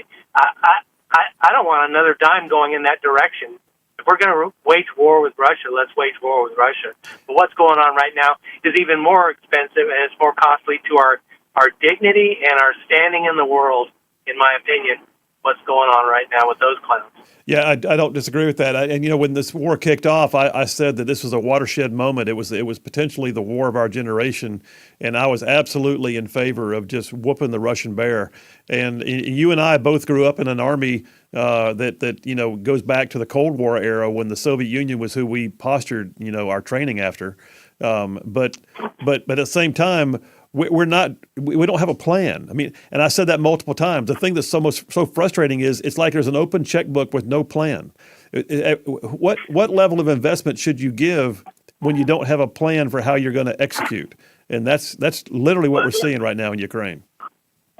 No plan to execute except send money that we don't have, printing money, and are the military leaders who are advising the drooling Alzheimer's patient in the White House right now, are they even willing to speak the truth, or have all the strong ones gotten out and the rest are celebrating transgender wonderfulness and whatever the woke agendas are that I couldn't hang around and be a part of? I certainly would not. Well, so yeah, you're right. It's all politics. Everything the U.S. is doing militarily worldwide is about the politics of the next election, in my opinion. I don't think your opinion is unfounded, brother. And I'll be honest with you, the situation in Ukraine's gotten to the point that I'm concerned they really got pictures of Hunter in a drawer somewhere, and that's part of why the checks are being written. Yeah. Anyway, hey, man, we're up against the break, brother. You take care. It's good to hear from you. You too. Great show. Bye. Thanks, man. And by the way, in case you're listening right now, Sparky, thanks for your service, too. I did not get to finish that, but we got a call that should be coming in momentarily, right after the top of the hour break, from Larry Alex Taunton. So you guys stay tuned. We'll get him on the line, and we're going to have some discussion about what I'm going to call the Davos dumb down. Y'all stay tuned. Phil Williams, Right Side Radio. We'll be right back.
You're listening live to Rightside Radio with Phil Williams. It's hard to go wrong when you're on the right side.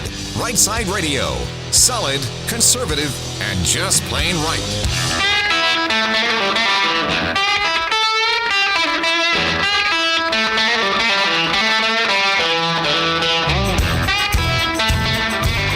Alabama's syndicated news talk leader, Rightside Radio. Phil Williams here live in the Rightside studios. Man, we got the local, the state, the national, sometimes the international, and we cover down on all of it. Like the dude just said, solid, conservative, and just plain right. Well, welcome to hour number 3 on this Tuesday, the 23rd of January. So I got to tell you, this kind of all came together just this morning. I was literally putting together today's triple dipper, one of which, dipper number 3, we're about to get into. I called it the Davos Dumb Down. Now, you've heard me talk about the World Economic Forum on multiple occasions. We have sort of broken down some of the ungodly things that occur at the WEF when they meet at their annual cabal in Davos, Switzerland. The world powers, the elites, the CEOs, they all can get in their private jets and fly there, and they come up with all kinds of things that unfortunately too often make it way into public policy of various nations. Anyway, the World Economic Forum, if there's ever a gathering that looked like something out of a John Wick movie or a bunch of Bond villains, there are times when it feels just like that. Well, as I was sitting there this morning preparing the show, I realized I had reached out to somebody most recently. A guy named Larry Alex Taunton was brought to my attention more recently. And of course, I knew of him, but I had never contacted him personally. I reached out by email. Lo and behold, as I'm preparing this, I realized that Larry's got an article that just came out in the Federalist today called "What Happened When I Showed Up to Davos Uninvited." I thought, that's too good to be true. And then blowing me away, there's an email from him in my inbox saying, I can call in today if you want to. So without further ado, listen, Larry Alex Taunton is a guy with Birmingham, Alabama roots. He's also the executive director, though, of Fixed Point Foundation. He's a freelance columnist. He has contributing work to USA Today, First Things, The Atlantic, CNN. Of course, I just mentioned The Federalist. He's also the author of The Grace Effect, The Faith of Christopher Hitchens, and he's a host of a podcast called Ideas Have Consequences. And he's on the phone right now from, I believe, London, England. Larry Alex Taunton, how are you doing? Good. How are you doing? I'm good, and I really appreciate you making time. I realize that you're 6 hours different than we are, so thanks for making time for Rightside Radio today. Glad to be with you. You are right. I am feeling those 6 hours. I'm still on more or less on Alabama time. So I've been fading. Well, you know, Alabama time is the best time. It just is. Of course. Well, listen, I am fascinated by the fact, and I saw, by the way, you just came out with a video on Twitter not long ago that you basically snuck into Davos, Switzerland, and walked around watching and confronting liberals. And I really just want to get your perspective. By the way, I love what you said in the Federalist article that you put out, that sometimes all you got to do is just walk in like you own the place and they let you. Yeah, and maybe the only modest little correction I would say there is that I didn't actually confront anyone, and that's by strategy. And what I mean by that is that, you know, you have, let's say, Rebel News or some others who are very brash and very bold, and I appreciate what they do. They did confront. You know, they confronted. Harassed even, say people like John Kerry and, the heads of the various pharmaceutical companies and so on. My approach is exactly the opposite.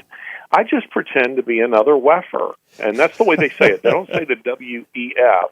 They say the WEF. Well, so if you really want to sound like an insider, you just refer to it as the WEF. And so I just pretend to be a WEFer. And the result of that is that it permits me to have some fascinating conversations because it's as though I'm at a convention, and that's what it really is I'm at a convention and I'm just another attendee. And anybody who's ever been to a convention for their work or a church or what have you knows that the really interesting stuff doesn't take place in the sessions. Rather, it takes place in the hotel lobbies, and it takes place at the coffee shops and the restaurants. And so that's what I do, because, attendance at the WEF, their annual conference at Davos, Switzerland, this is an annual meeting.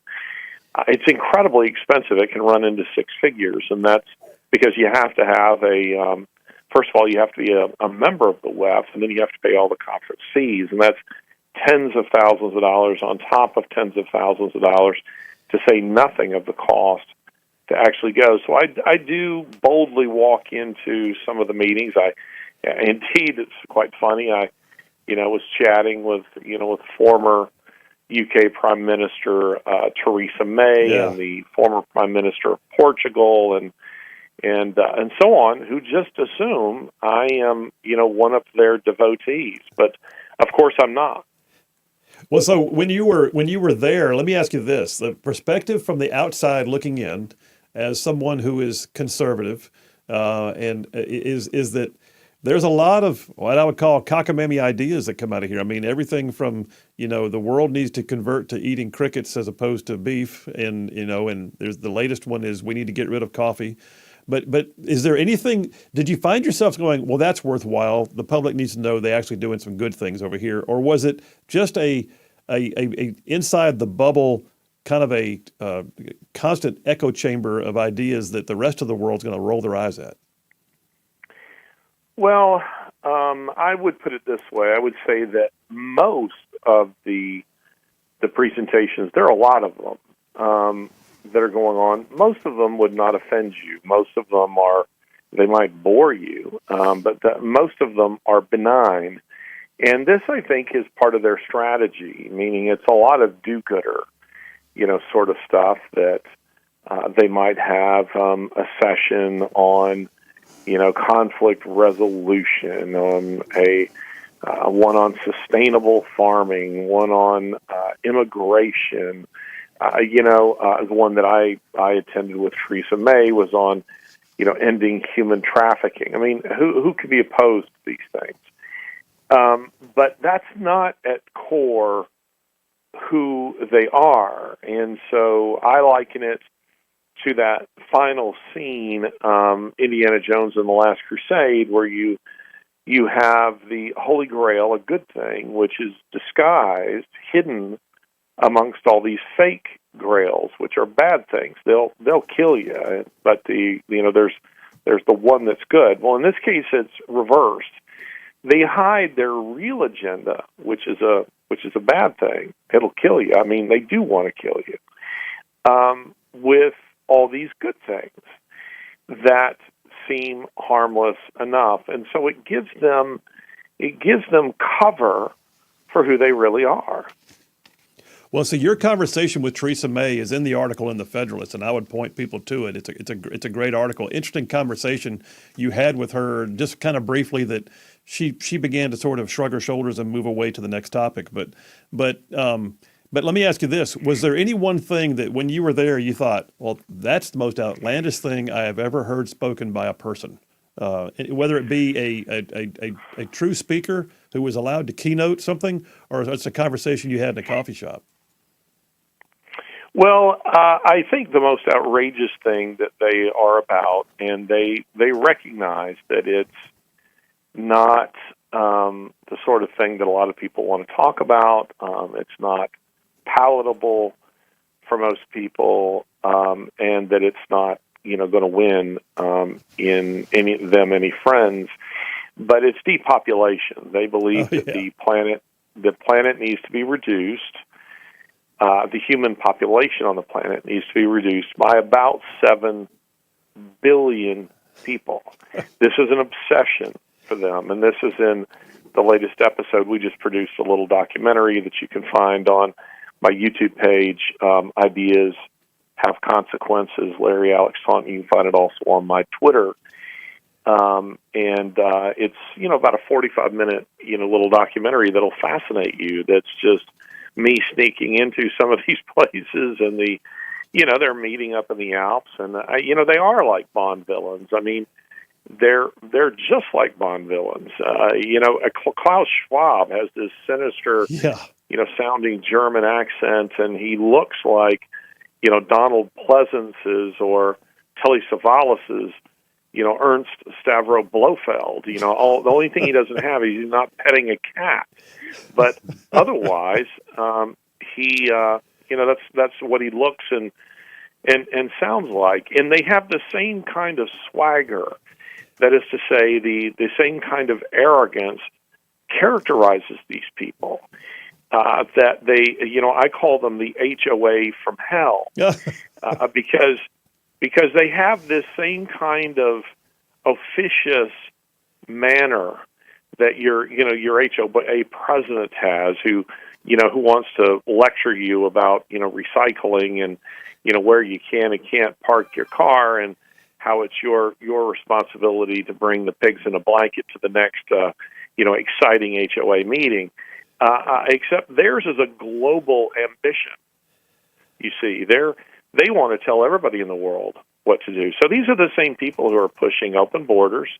They're pushing vaccinations. I have to say this fascinated me.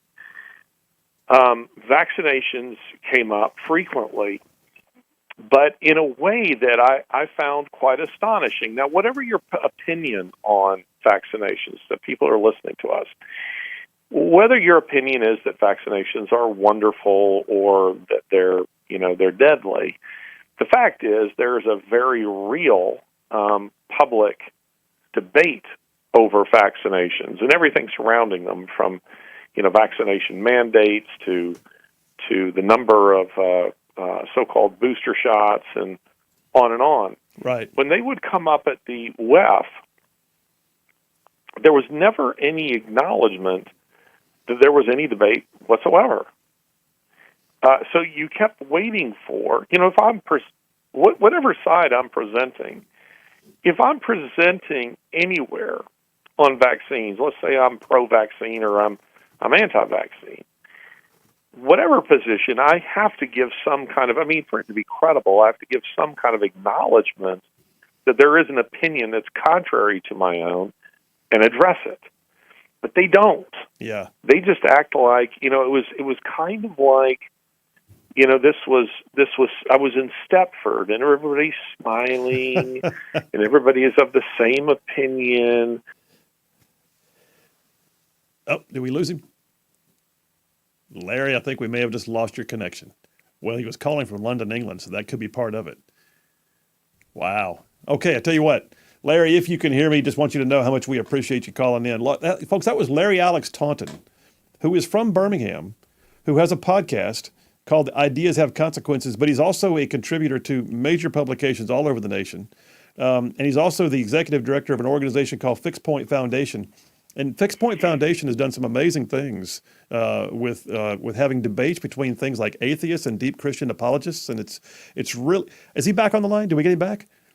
Hey, Larry, you there? I'm here. Okay, we lost you there for about 45 seconds, but Larry, we do only have about I didn't know that. Yeah, we only have about a minute left anyway, so I was just trying to explain some of the things that you've been able to accomplish. Well, I appreciate you having me on. It's been good to be with you. I'm in cold, wet London, and I'm going to go to bed. Well, get some fish and chips tomorrow, and we look forward to you having back on Central Time sometime soon. Hey, Larry, if folks I'll get some pizza. If folks want to read some of your stuff or look at your podcast, where can they find you? I tell them to go to Larry Taunton, that's TAUNTON, on Twitter or X. They can also find me at LarryAlexTaunton.com. And so I look forward to hearing from them. All right. Well, Larry, listen, safe travels. We hope to see you sometime soon when you get back in Alabama, all right? All right. Take care. Bye-bye. Take care. All right. I ran long on purpose, and I'm glad we got him back so I can say a proper goodbye. But really do appreciate it. Let's go to the break. Really do appreciate that. We're in number 3 of the Triple Dipper, the Davos Dumb Down. And listen, they're after coffee. And everybody knows that is the actual official drink of Rightside Radio. You can pry it from my cold, dead fingers is what I'm saying. Phil Williams, Rightside Radio. Y'all stay tuned. We'll be right back.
We are back. Phil Williams, Rightside Radio, solid conservative and just plain right. It's so interesting, by the way, for me to hear from someone who's a conservative who walked around in Davos, Switzerland, and actually, you know, when I say confronted, and he took that to mean that you had to go out there and confront them and yell at them and call them names. No, but in his own article, he does talk about when he actually walked up to Theresa May and began asking her questions that she didn't want to talk about. And it's fascinating to me. But for him to say that, you know, they walk around with that same kind of Bond villain arrogance is exactly the perception that I've had. But they come up with stuff like, if we begin to eat insects, it will help solve world hunger. And everyone claps like they know that's the truth. It's not.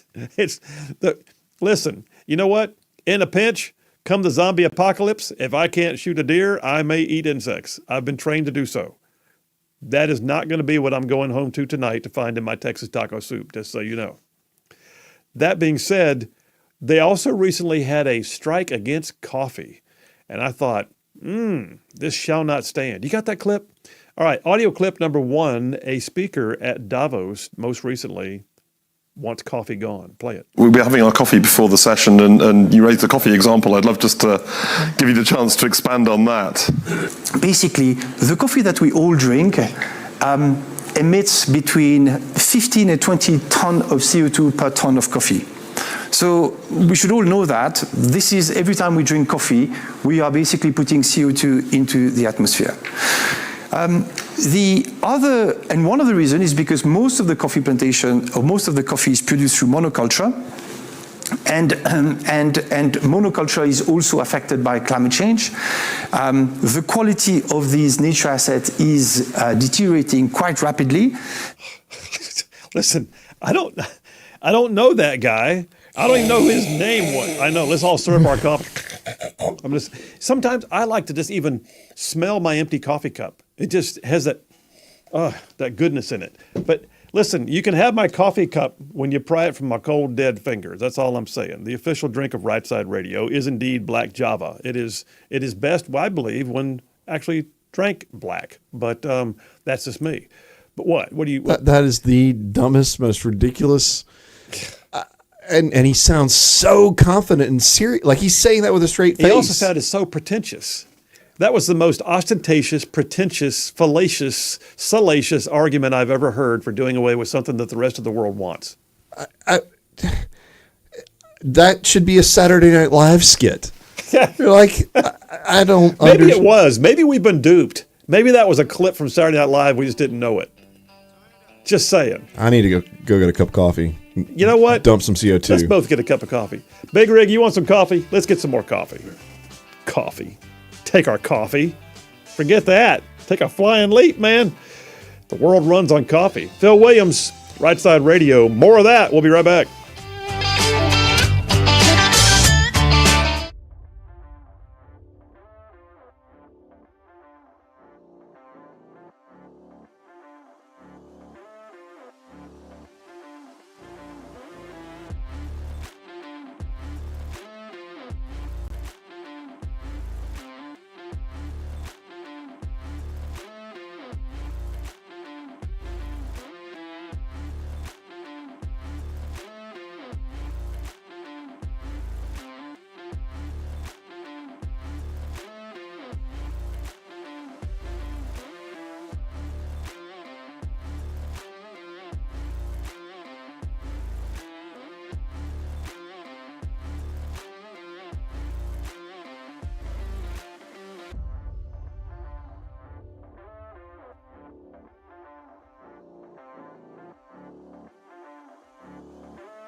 Radio, solid, conservative, just plain right.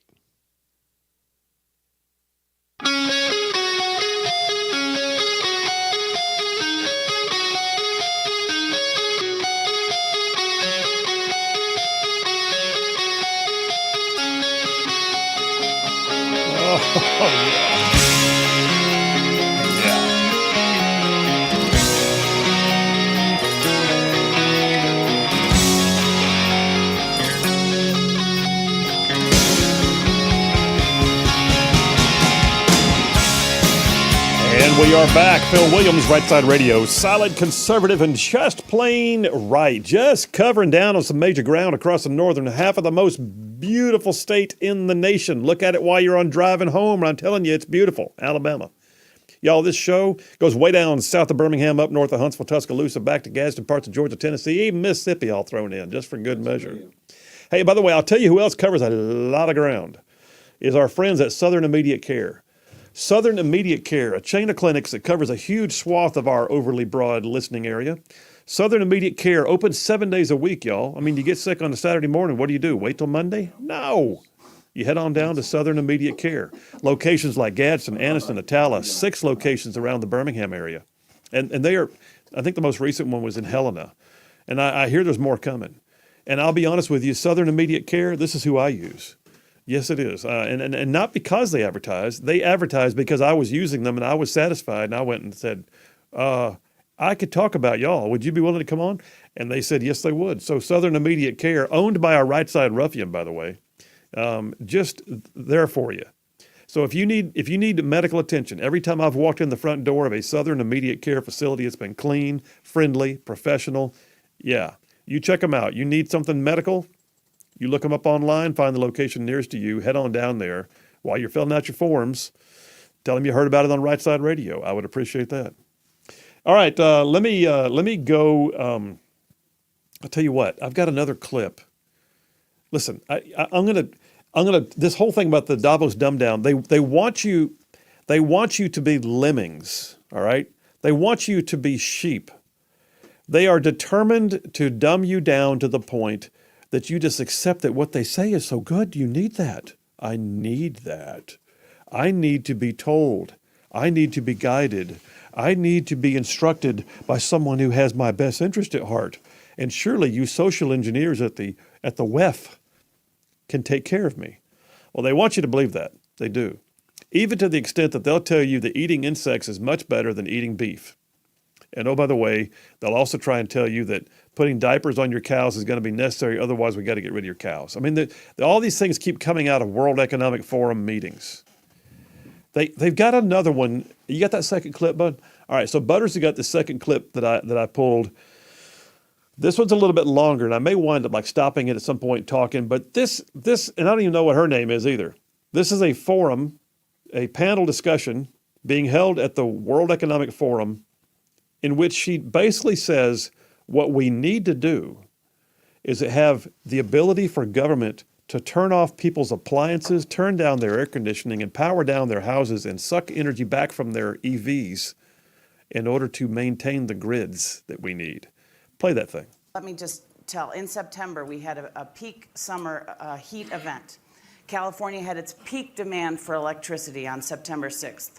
And so we are boots on the ground. I was standing watching the load curve creep up and creep up. We saw the battery storage kick in right when it was supposed to. That's new additions to California's energy supply. It worked just like it was supposed to. But as we got very close to having to shut down our transmission systems and prevent energy delivery to preserve the grid, the state took a very aggressive action to send out an emergency text message to all of the California cell phones, and instantaneously 2,500 megawatts came off the system. We watched the load curve drop with a straight line. Okay, stop there. Which told me...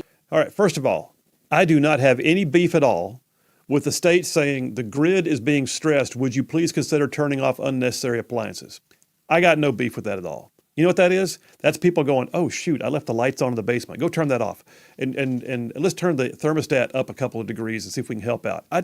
That is nothing but just contributing and sort of helping with the situation. You're going to get in those in extremis positions where weather or something has strained the grid. Maybe there's an outage and they gotta divert power.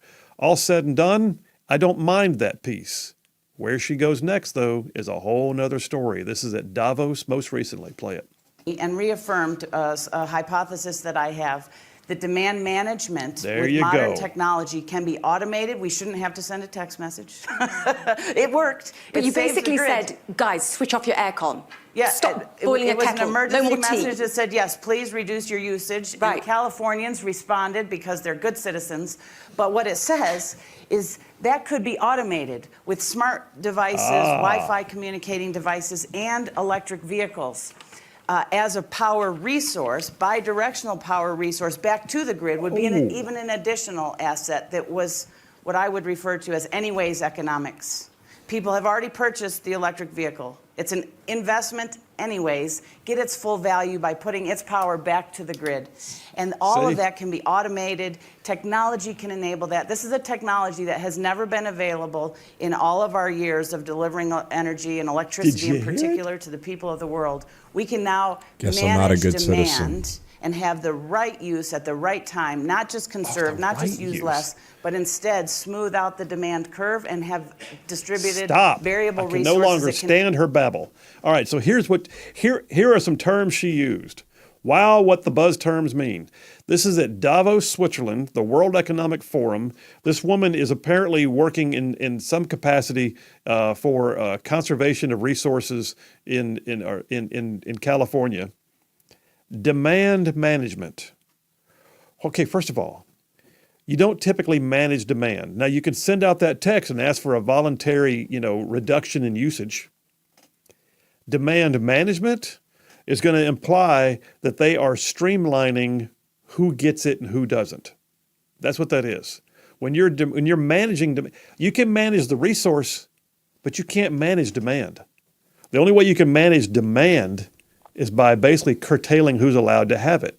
That's the only top-down management of demand you can have, because demand is just demand. Demand is I'm hot and I want air conditioning. Demand is I have to go to work and I need to drive. Demand is that I've got to cook dinner.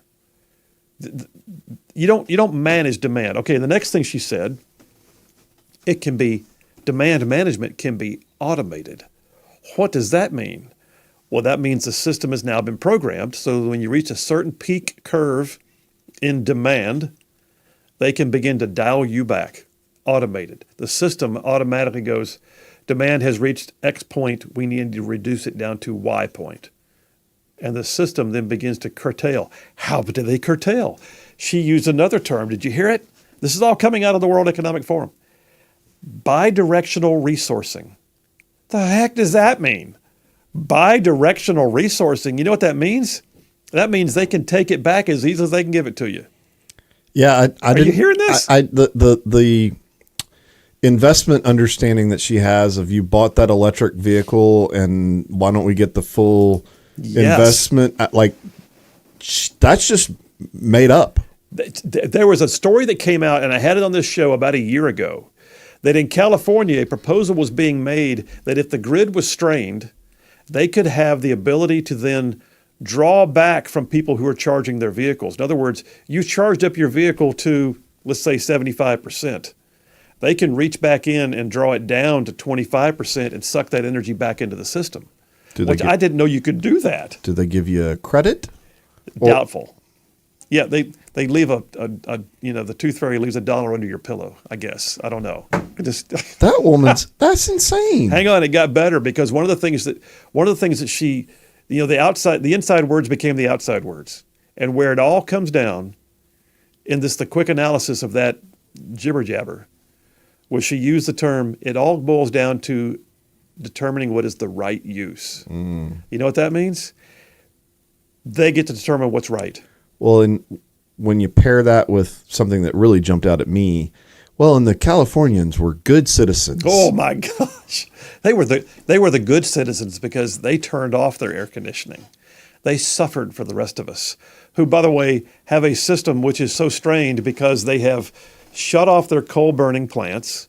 They have chosen not to go any further into nuclear power, and they are overburdening their system with renewables that don't have the ability to sustain in high demand peak seasons. And I'm for all of the above. I'd love to see wind, solar, coal, and nuclear all humming right next to each other. And then, when the turbines freeze up in the cold winter, which they do, guess what? The coal's still burning. But this Yeah, I mean, she's completely not even considering the discussion of, well, why are we having such a demand issue, or why is it such a burden to begin with? And okay, it gets hot. Well, it gets hot in California. I mean, that'd be like being in Alabama and be like, hey, guess what? In August, you got to turn up more air conditioners. Like, yeah. Big surprise. Yeah. And oh, by the way, it's going to happen in other places too, not just in Alabama. I mean, I'll never forget in Baghdad, talking to a guy on the street, and like it didn't even occur to me.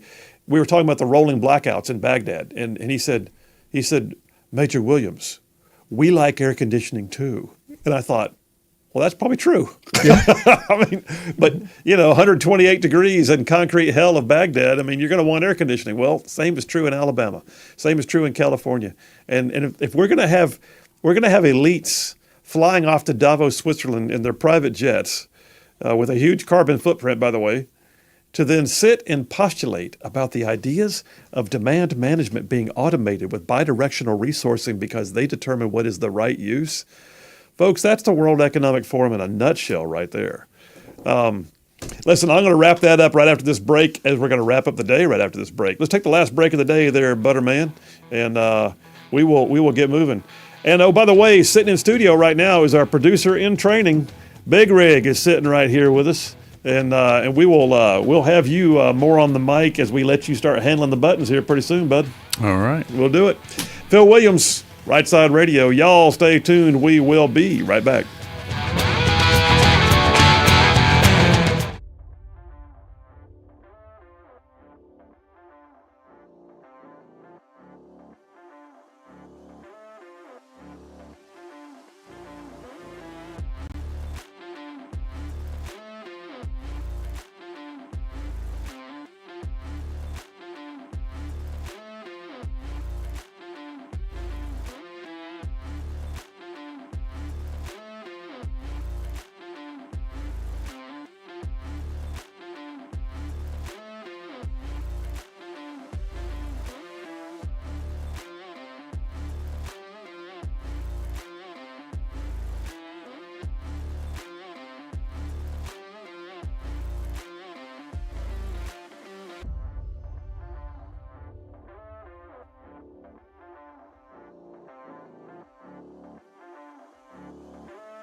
We are back. Phil Williams, Rightside Radio. Solid, conservative, and just plain right.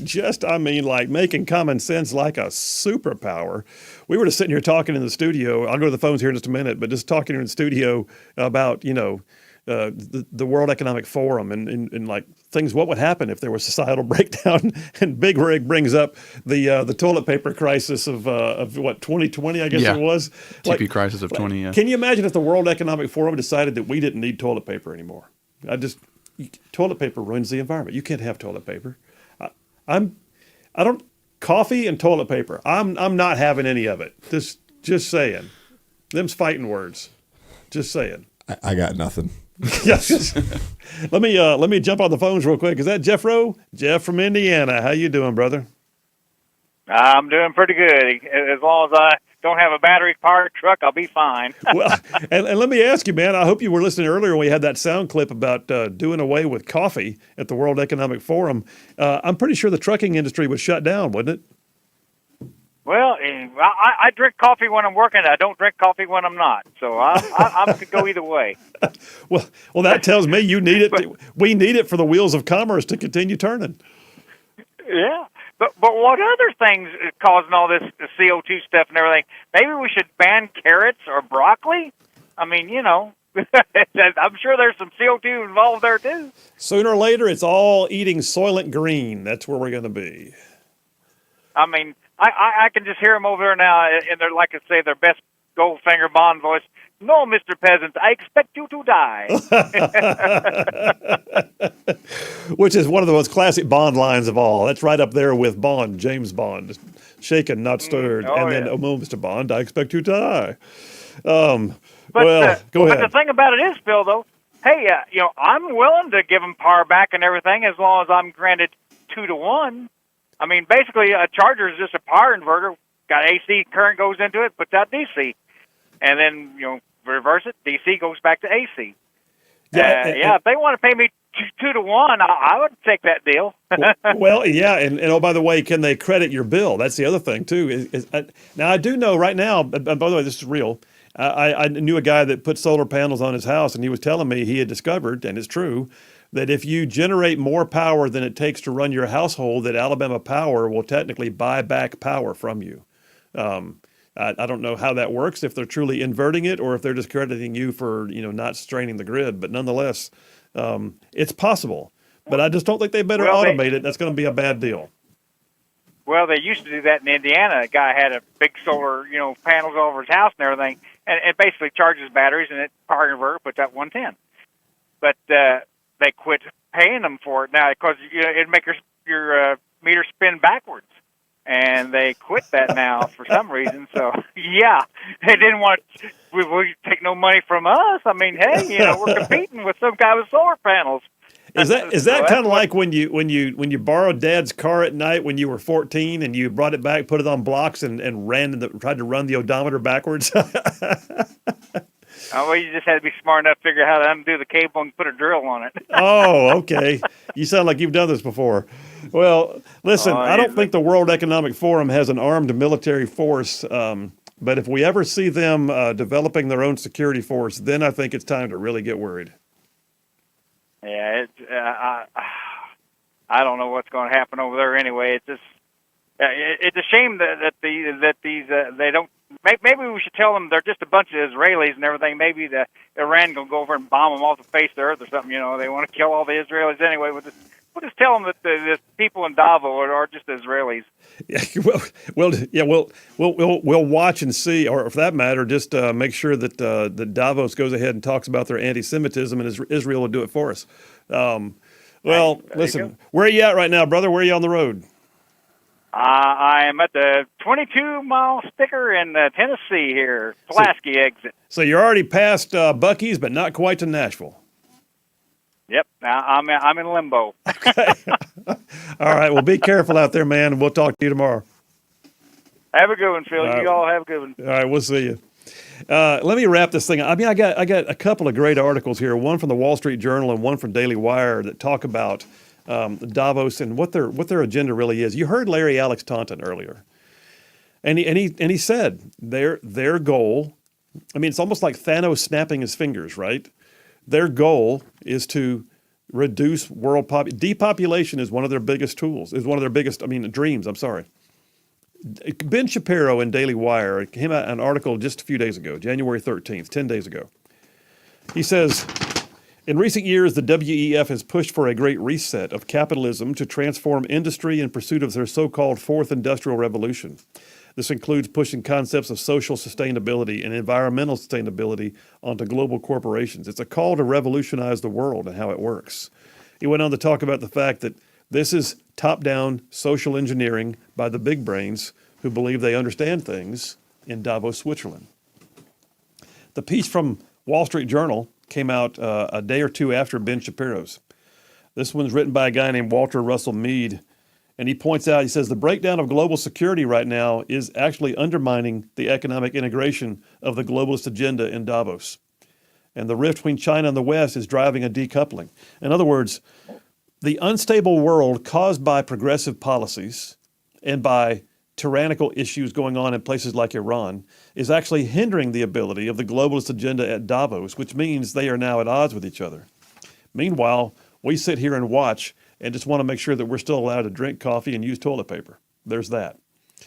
All right, you guys, listen, best audience in the world. There you have it. Today's Dippers, today's Alamo, Axis of Resistance, the Davos Dumbed Down, with a call-in all the way from London, England, from Larry Alex Taunton. That's big doings. Didn't even get to a bunch of the text messages. I don't even know how to do all this, but I will say the grades are in. Butters, John from Huntsville says, Butters, after I added 5 extra credit points for the unexpected jackassery sound, your final grade is an A++. Phil, you also get an A++ for your fantastic commentary on taco soup and coffee. However, today's winner is your guest caller from London, England, who gets an A++. So congratulations. Also just want to say that when Big Rig gets more microphone time, I hope he brings his A game. John from Huntsville. All right, you guys. Best audience in the world. We love you. Y'all have a great night. We'll see you tomorrow.